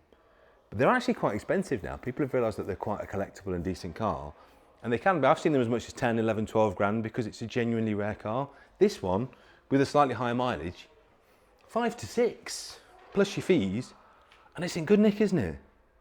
Come and have a look at the side. Come and have a look at how nice that looks. And they're quite a hot, hot hatch. They built 750. This one is number 44, hence the fact it's got the 44 BRM registration.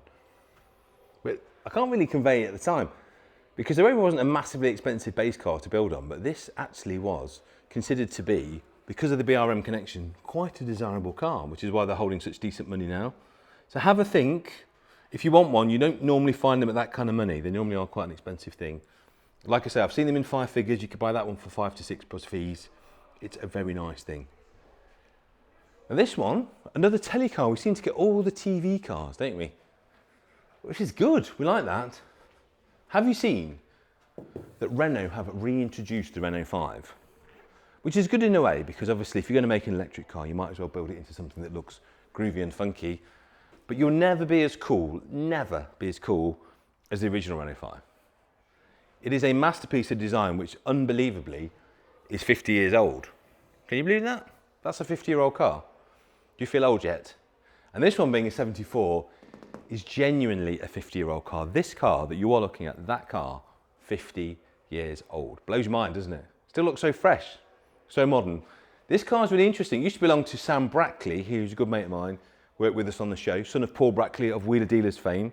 Great mechanic. He sold the car to the Flipping Bangers show, and the car was done on that. So it's got real TV provenance, been owned by some people that really know what they're doing, and it's really clean and level. It's also, my two favourite words, no reserve. So there you go. What is this car worth? I do not know. It's obviously originally a left-hand drive, I think French registered car. Lovely colour. Paintwork is good but not perfect. It's got a few little imperfections. There's like a crease on the door on this side. There's a little dent there. The engine bay is actually quite nice if you look, the inner wings. You can see it's the original colour, but it's had paint at some point. Is it bodily perfect? No.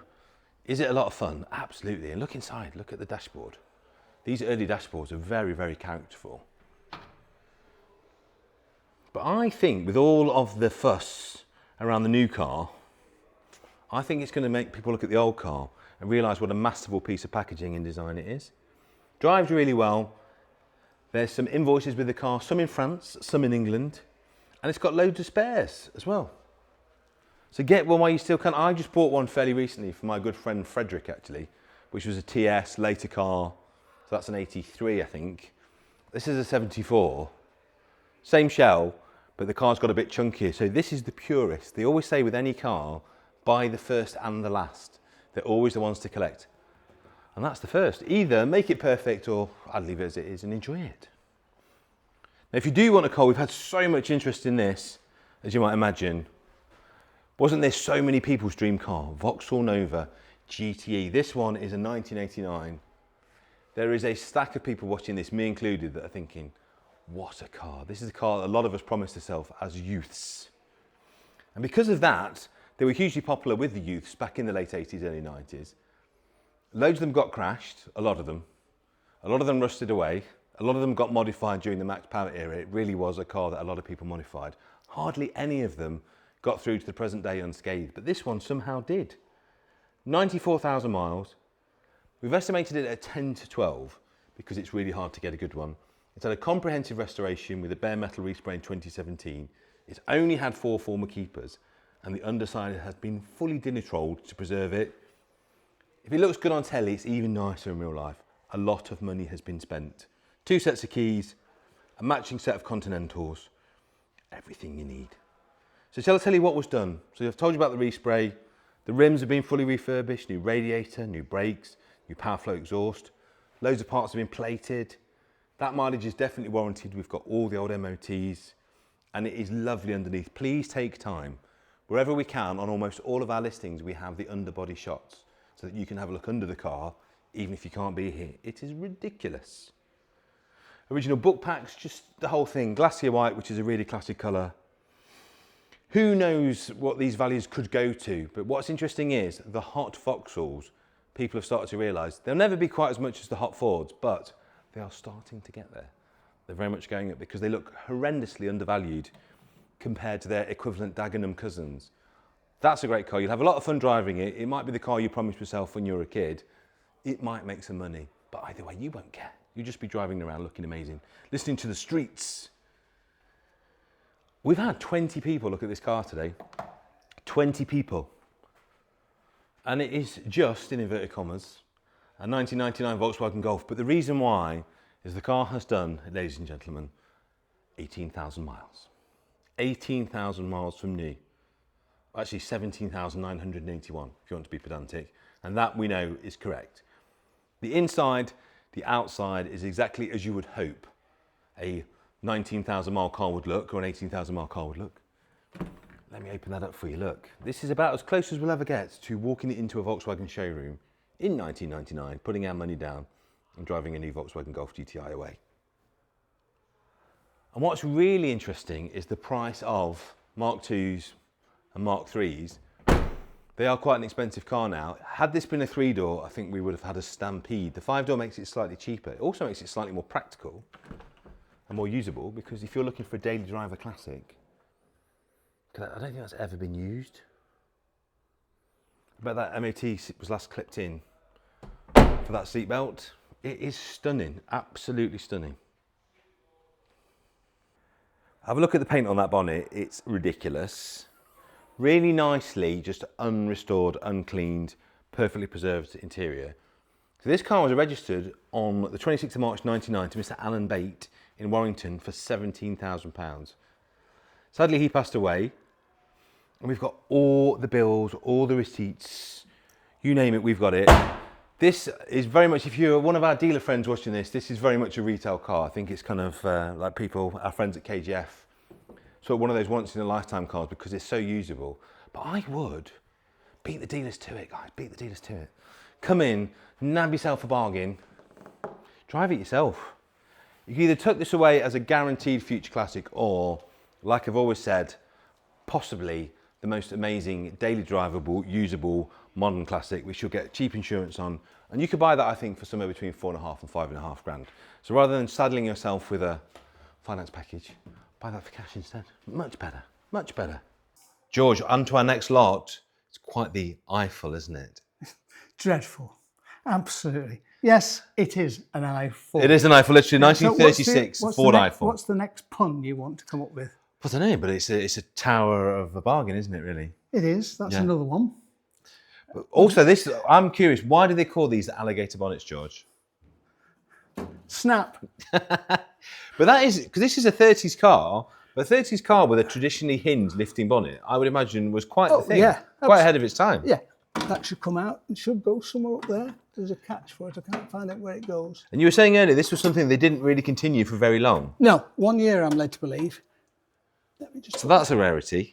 So there we're looking at a 34 brake horsepower powerhouse of a little 1172 side valve engine. Now, this whole car is subject to an older restoration, which I do like an older restoration because you know where you are, don't you? You know how long it's sat in the paint. You can see little tiny imperfections where bonnet strikers have latched and things like that, but you know what you've got. Any bubbles that are going to bubble have bubbled, and what you're left with is a lovely presentable car for what will be not a lot of money. No.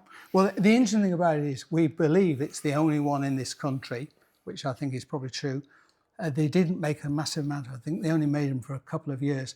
And obviously Ford then made the equivalent of this as, you know, as the Prefect and all the other E93Es and other things. Side valve engine in it, Solix carburettor. You know, somebody would get this, and I know there's a number of people now, you can make this engine go a bit quicker than what it does do. But it's extremely elegant, very stylish. So why did we never get this then? Because obviously this is prettier than what we got. It is. Why did we never get this? Because I think it was made in Germany initially. Yeah. And then the history would appear to be with this car that it actually spent time in Denmark. And in fact, there's a badge on here that it's a village or a town in Denmark that's there, the thing. But just look at these Art Deco side lights. Just look at the little reflectors. Oh, they're gorgeous, yeah, inside. So it's had some work done. Apparently at some point it was restored using some early Beetle parts. That's all been swapped back. So what you've got now is almost period perfect. These wonderful suicide doors. It's a left hooker, of course, being a Danish car in the first instance. And that does look very comfortable and very usable. You would buy this, George, I think, on Saturday's sale for somewhere between £5,000 and £6,000. And I just think against the equivalent Prefect, it's just a lot cooler.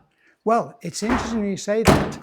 All those cars that they made, where they made like Woodies and the like of that, and, delivery vans, you know, we've been getting to auction here £12,000 and £13,000 for them. And I am absolutely sure that with a little bit of effort in this, you know, get the engine resourced, make it work properly, I think it would actually be a sound investment. I hate using the word investment with classic cars, because I always say it costs you something to run a classic car and enjoy it. And if you do not lose any money on it, it's been an investment. You've had a birthday. Well, it's been a birthday, that's for sure. It is. Do you know what I think it looks like, particularly in this colour? And we had one in a very similar colour scheme. It looks like a baby Pilot, don't you think? Yes, it does. Well, if you look at the front of this, in America, and I was at an event over in California 2 years ago, and I looked at a V8 Pilot flathead, and the front looks very similar to this. And, especially in this colour scheme. And in fact, the guy wanted $30,000 for it as well. It was a beautifully restored car. But this has got the making of something a bit different. Yeah. And, you know, this is what this industry is about. You know, it's getting somebody that will appreciate something that's already had a life. Yeah. Right? And its life can be extended by somebody owning it and doing some work with it. You know, maybe convert it to 12 volt instead of 6 volt. The engines, every bit's available for those. You could put an aquaplane head on it, put twin carburetors on it, just hope it's got a diff that'll stand it, and you might get another 15 mile an hour out of it. Well, do you want to go cruising around lines at 45 mile an hour, 50 mile an hour? But just imagine this on an A road or a B road, going, it has stopped the traffic. They'll say, what is it? It's very, very pretty. They won't even know what it is. And like we say, £5,000 to £6,000 plus your fees, you could be the very proud, I would imagine, and very rare owner of that car. Right, on to the next lot. Thanks, George. Pleasure. There you go, George's amazing knowledge. Now this I love. It's no reserve, it's rubber bumper. It's actually a very nice colour. 1976 MGB GT, so 2 years into the rubber bumper production. It's got an awful lot going for it. Not least of all, it's very tidy, very presentable. There's a dent on the bonnet there. It looks like something's just dropped on that. That's easy enough to fix. It's got a lovely set of row styles with embellishers on. The paint is very, very good, apart from that bit on the bonnet. It's got an aftermarket roof, which a lot of them did. It's not everyone's cup of tea, but it's actually quite nice to live with. But the interior is very, very nice. We do often talk about the fact that the rubber bumper MGB is a lot cheaper than the chrome bumper. The chrome bumper, of course, is the one that everybody wants. They look a little bit prettier, they sit a bit lower. But to use, to enjoy, to get into the MG life, rubber bumper cars are absolutely fantastic.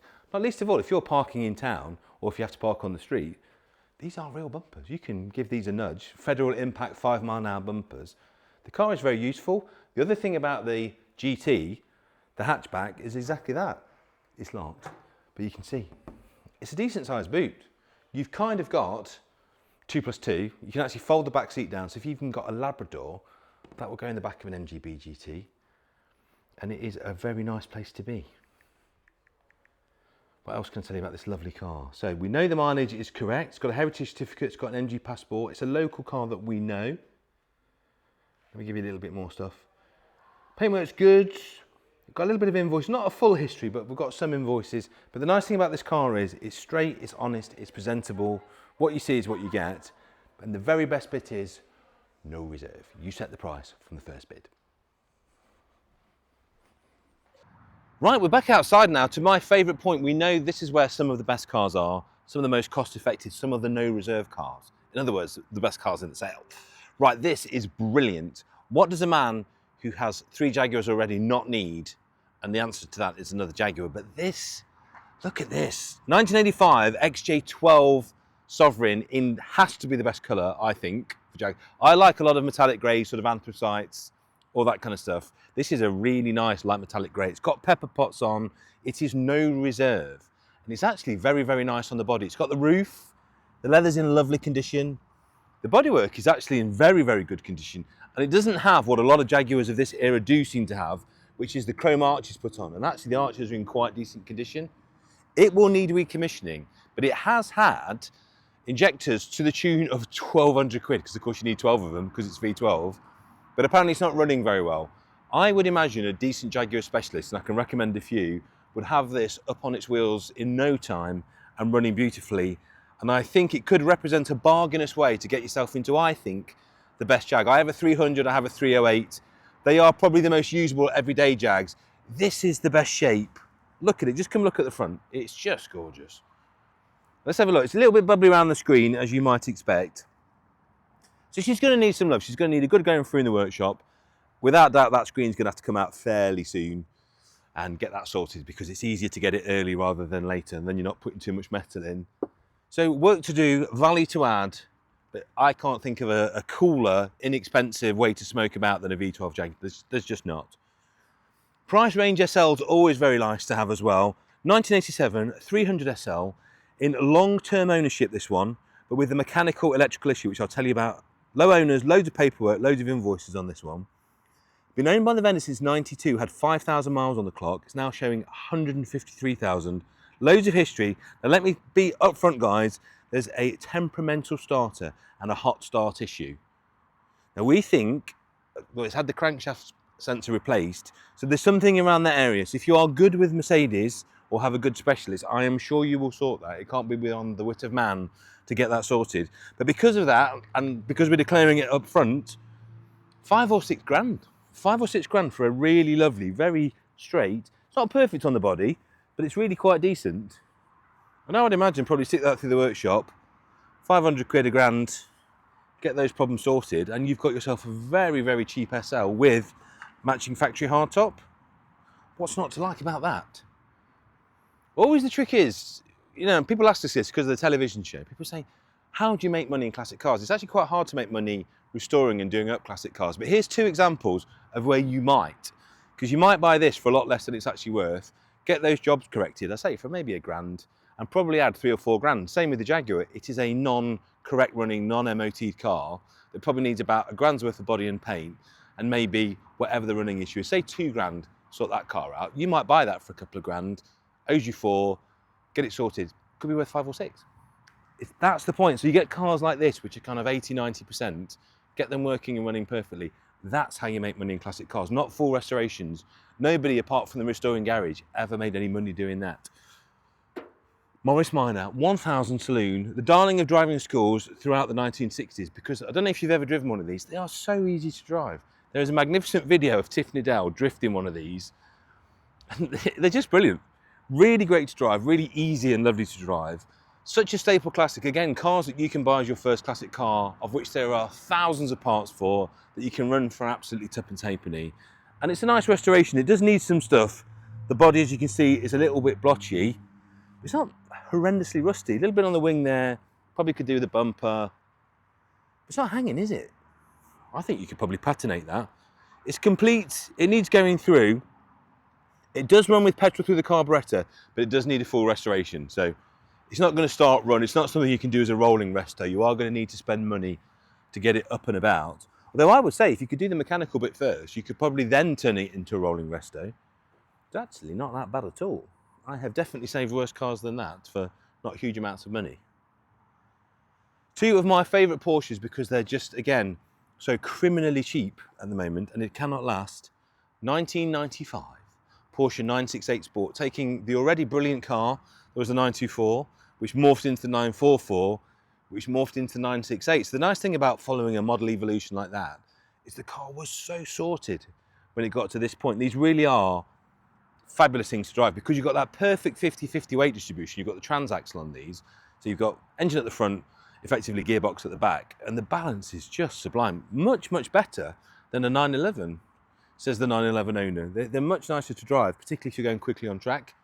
Things to do on this, as you can see, delaminated windscreen. If you've got windscreen cover on your classic car policy, that shouldn't be too much. That's actually dust on there. It's done 118,000 miles, but with a speedo change, so please do check that out.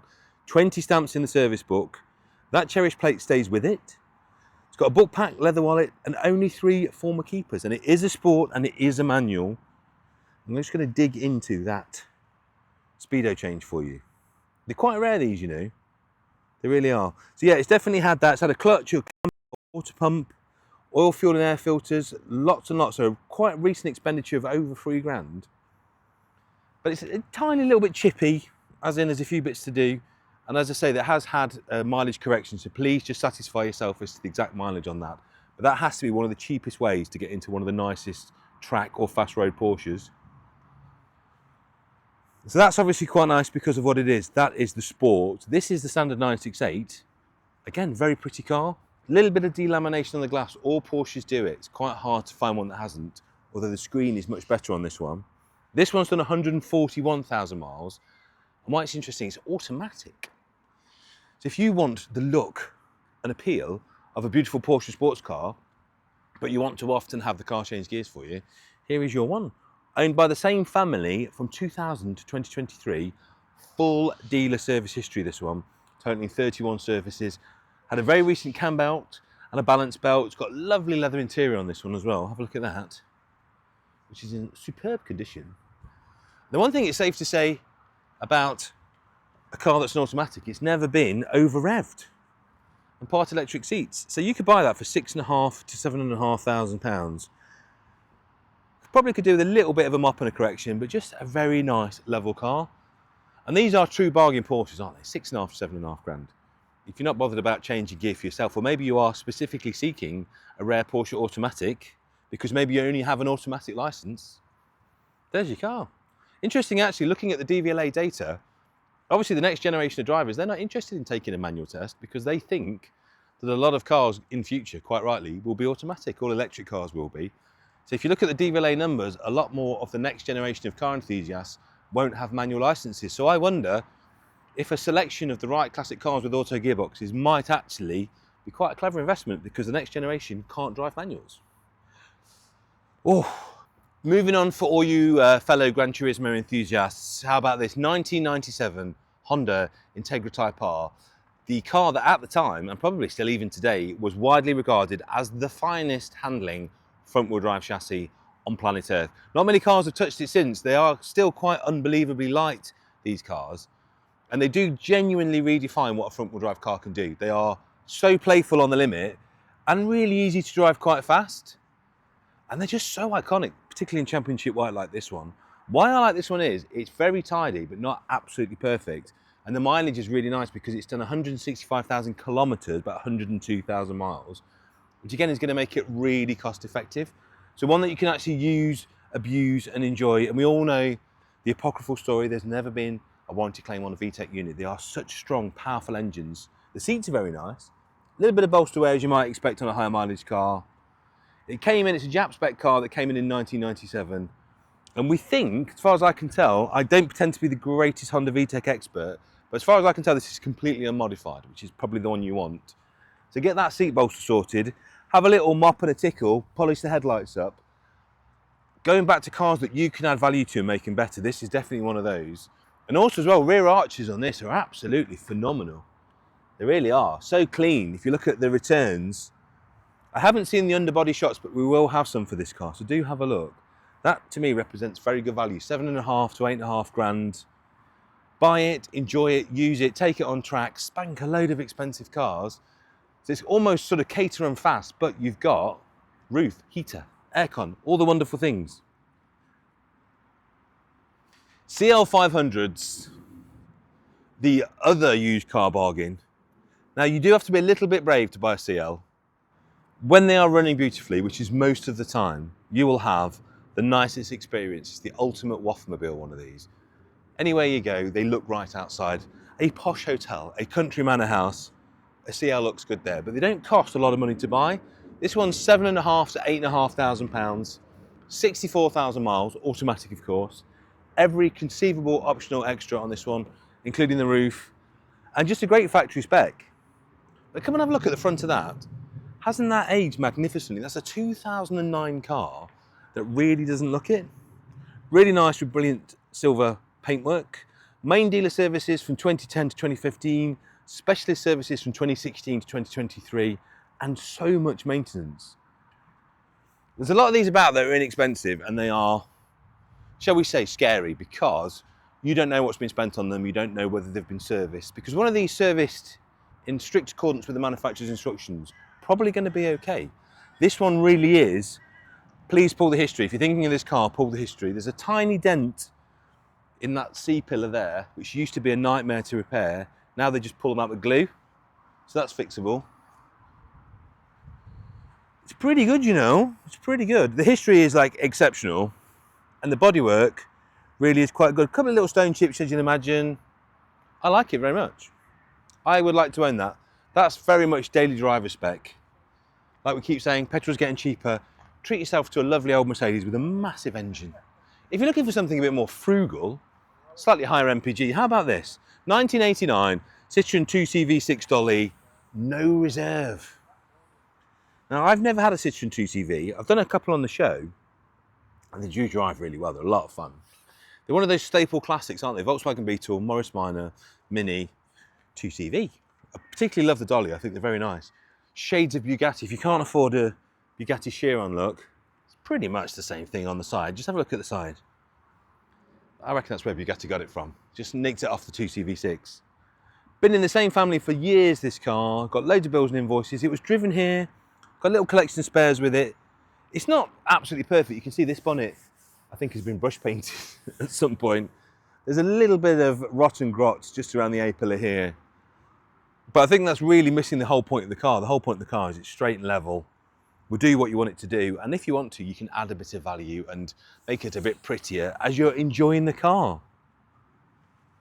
We do have a lot of immaculate cars in this sale, but there's a huge charm to me. Cars like this that are slightly imperfect, have the odd knock, you will use them, you'll enjoy them. If you get a parking dent or a tiny scratch, you won't lose your mind. And because of that, you'll end up driving the car all the time, having a lot more fun, and you'll fall in love with it.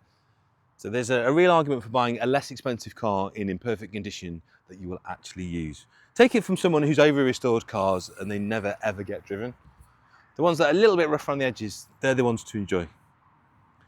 XR2, we do love a Mark 1 Fiesta here at Manor Park Classics. We love any kind of fast Ford. You may have noticed, my friends, it's a left-hand drive. What's my advice on left-hand drive cars? They're better, they're cheaper, they're generally rust-free.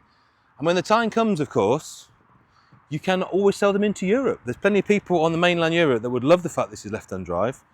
I don't know if you can see on the telly, it's a little bit oxidized, it's got a tiny bit pink.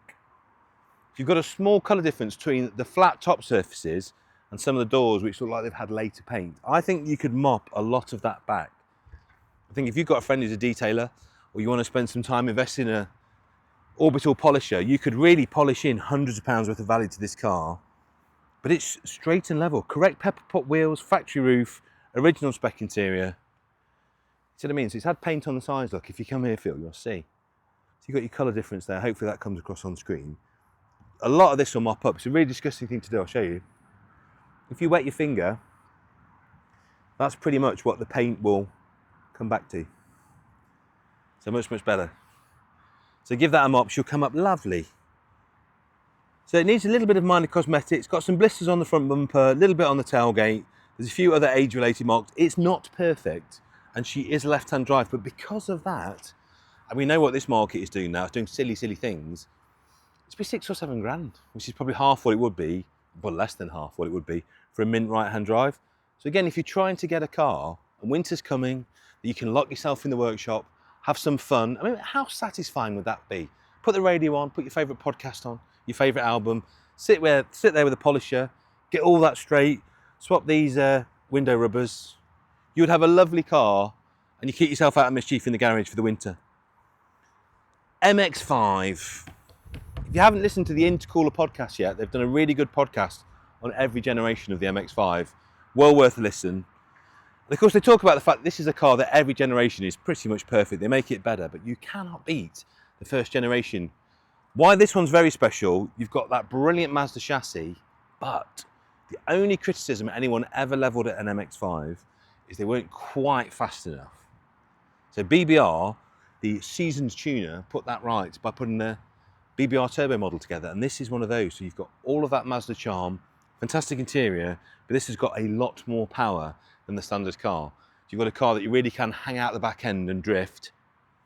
Had a recent bodywork restoration, had a full turbo rebuild in 2023 by Falcon Turbo Developments. There's 22 stamps in the book. And apart from that, it's a really nice car. So the bodywork's decent, interior is very good, bit of patination on the seat. Brilliant B-road car, probably a very good track spec car this as well. Put a little roll hoop in and go and spank some cars, but 4.5 to 5.5 grand for what is a very rare car. Have a look at what the price of good rust-free MX-5 Mark 1s is anyway, and then factor in this is a turbocharged example. And it completely answers the problem. How do you get the best handling car in the world with the nicest gearbox that's too slow?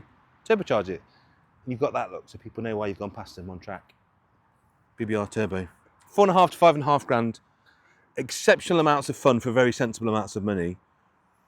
I'll tell you what that kit contains actually, because I've got it here. It's got a turbocharger, exhaust manifold, it's a new exhaust manifold. It's got an intercooler, it's got a new hose kit, induction system brace, it's got modified power steering, modified sump. It's a really comprehensive conversion. They don't just whack a turbocharger on, it's a fully re-engineered package.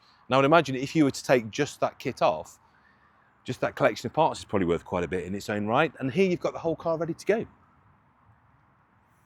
Another beautiful, no reserve car, convertible for you to drive in the winter.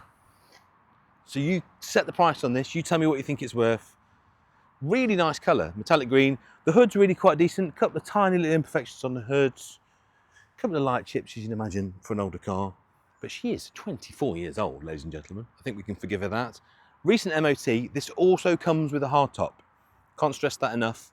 If you are looking for a car that you can run throughout the winter and is super practical, super secure, super cosy. If you've got, say, no off-street parking, so you've got to park on the road outside your house, to get a convertible with a hardtop, great way to do it. Why not smoke that just as your fun winter hack? It'll be absolutely hilarious. 64,000 mile manual car, 1.8, just magnificent. If you haven't driven one of these, do. They were designed to obviously compete with that, which they did. Engines here, and it's easier to service than you think. Parts are blissfully easy to get for this. Just monstrous amounts of fun for not a lot of money. This benefits from matching tyres all around, which is quite nice. Got the hardtop. It's got a tonneau cover, a car cover, and wall brackets for hanging up the hardtop, which is no bad thing. Don't mind that at all. It's actually really quite level, you know. It really is. Yeah, I would drive that. Also, hilarious car and track. Don't forget there was a one-make race series for those as well, with good reason. Now, have you been watching Monsters on Netflix? Some slightly troubling themes in that show, but the overriding thing for me, the take home for me, apart from don't kill your parents, was driving an SEL. So in the main character, Mr. Menendez, he drives an SEL, and it just makes everybody realise what an utterly fabulous car these are. Proper land yacht, made to outlast us all. Beautiful build quality, incredible detailing on these old SELs. This is a 78, this one, and it has done 178,000 miles, which if you know your Mercedes, they will happily do. They really will. You get the lovely stacked double bumpers on these, low owner car, and it's recently been serviced at a cost of 455 quid, which is nice. Presents really, really well. A little bit of bubbling on the doors and the door moulding, so you probably want to attend to that. I mean, it's quite hard to find a 70s one of these that hasn't got some very light corrosion on it somewhere. A little bit to do. There's some bills on files, there's a stamp service book, and a lot of those stamps are Mercedes dealers, I'm pleased to say. And it's been colour changed. That's interesting. So this car, very, very long time ago, was red, but it has been silver as far as we can tell for a long, long time. So I'd imagine at some point it was changed. I think silver is very much the colour for it. But that is a proper old money land yacht, isn't it? And what kind of money would you pay for that today? I think £8,000 or £9,000 on sale day. You could drive that. And being the SEL, the L obviously stands for long wheelbase. If you look, the legroom, so those front seats are all the way back, and yet you still have enormous amounts of legroom in the rear. They're a fantastic car. 8 or 9 grand plus your fees, and you could buy that. If you don't want that 2CV, how about this 2CV? They're almost twins, this one. This is the Charleston rather than a Dolly. No reserve, sensibly upgraded, got some nice bits. 98,000 miles on this. We think it's a Charleston originally. It's got a galvanised chassis, which is such a good thing to have on these. It really is.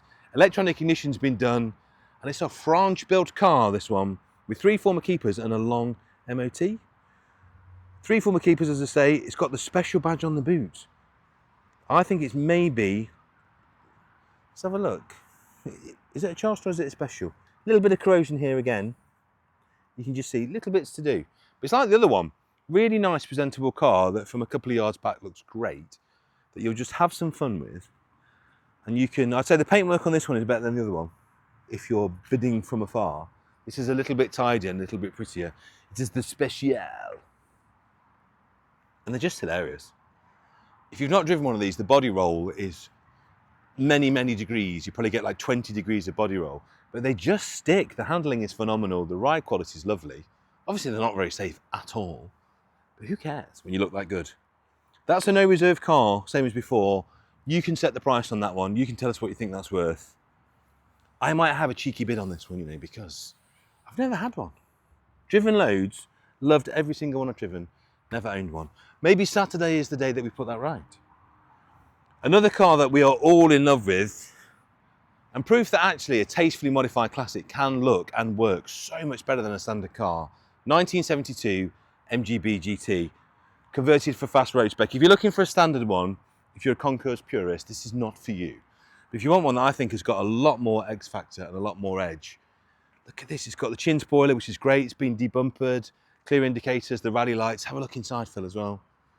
It's got seats. It's got a harness bar on the back.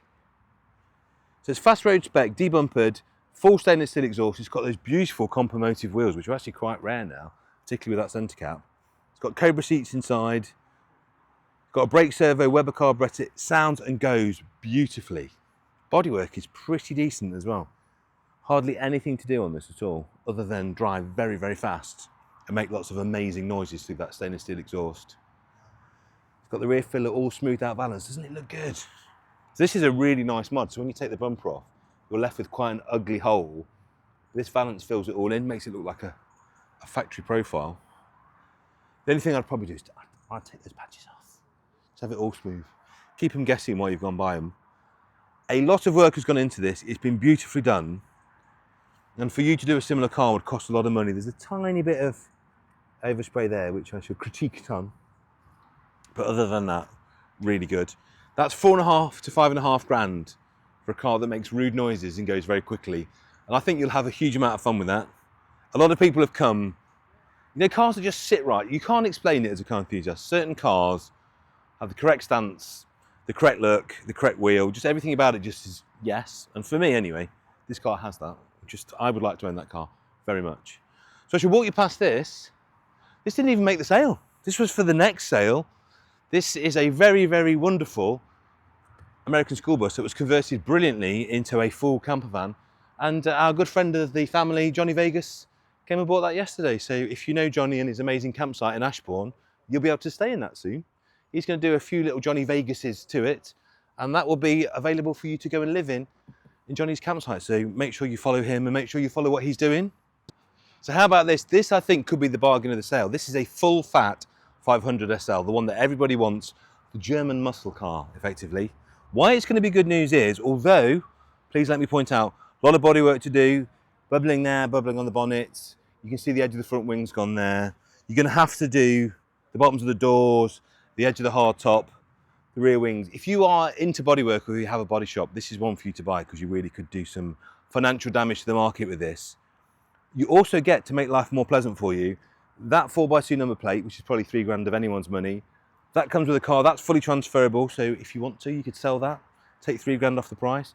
Those splits, which I adore, they're not everyone's cup of tea, they're very much mine. They come with the car, sell those in Germany, and you see how much money you get. Somebody with a 123 will give you an enormous amount of money for those. Then you can put the standard wheels back on if you want to. I'd keep them on, for me. But yes, please bear in mind, there is money to spend. You can see there, you can see the corrosion. If you love welding and bodywork, this is your car. Because 500 SLs are relatively rare, very desirable, and worth an awful lot of money when they're finished. And you could buy that for £6,000 to £7,000 plus your fees. Potential bargain worth an enormous amount of money. And everybody wants to buy an SL when they're done, and not that easy to find in right-hand drive. Other desirable Mercedes SLs, how about this? SL 350, a little bit more modern, a little bit more usable, and the good news is no rust to sort on this one, at all, as far as I can see. 4 former keepers on this SL 350, 88,000 miles, and surely not. It says manual on our description, please be advised, this is an automatic. Ignore the description. I don't know who's put that in. I was going to say manual SL, I'd like to know how that was possible. 4 former keepers, it's got the panoramic folding roof, so have a look at this. This was a dear option back in the day, and it totally transforms both the look of the car and also how it feels when you're driving it. So the pano roof, it's really nice. It looks much better the way it goes in because you get the contrast, particularly on a silver car. It makes it feel literally light and airy inside. It's absolutely lovely. Full book pack, 9 stamps in the book. These have entered proper bargain basement territory. They are unbelievably cheap for what they are, but they are unbelievably wonderful to drive. 5 to 6 grand you could take that home. 5 to 6 grand, which absolutely blows my mind. My quest, as you know, is to put people into classics that they can drive every single day. Instead of getting a PCP, instead of buying a new car, enjoy running an older car that's way more stylish, that would have been hideously expensive when it was new, for absolute buttons.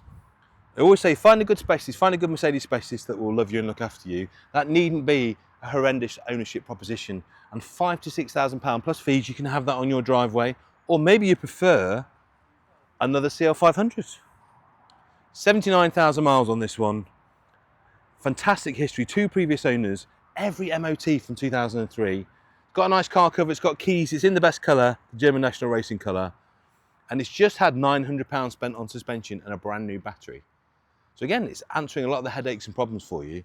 Don't they look good? I'm going to look at the sunroof because these often bubble around the sunroof. And you know what, guys? This one has not. That's unusual. Arches, you also have to watch on these. A very, very light internal little bit of surface rust on there, but nothing structural at all. This is good. This is no reserve.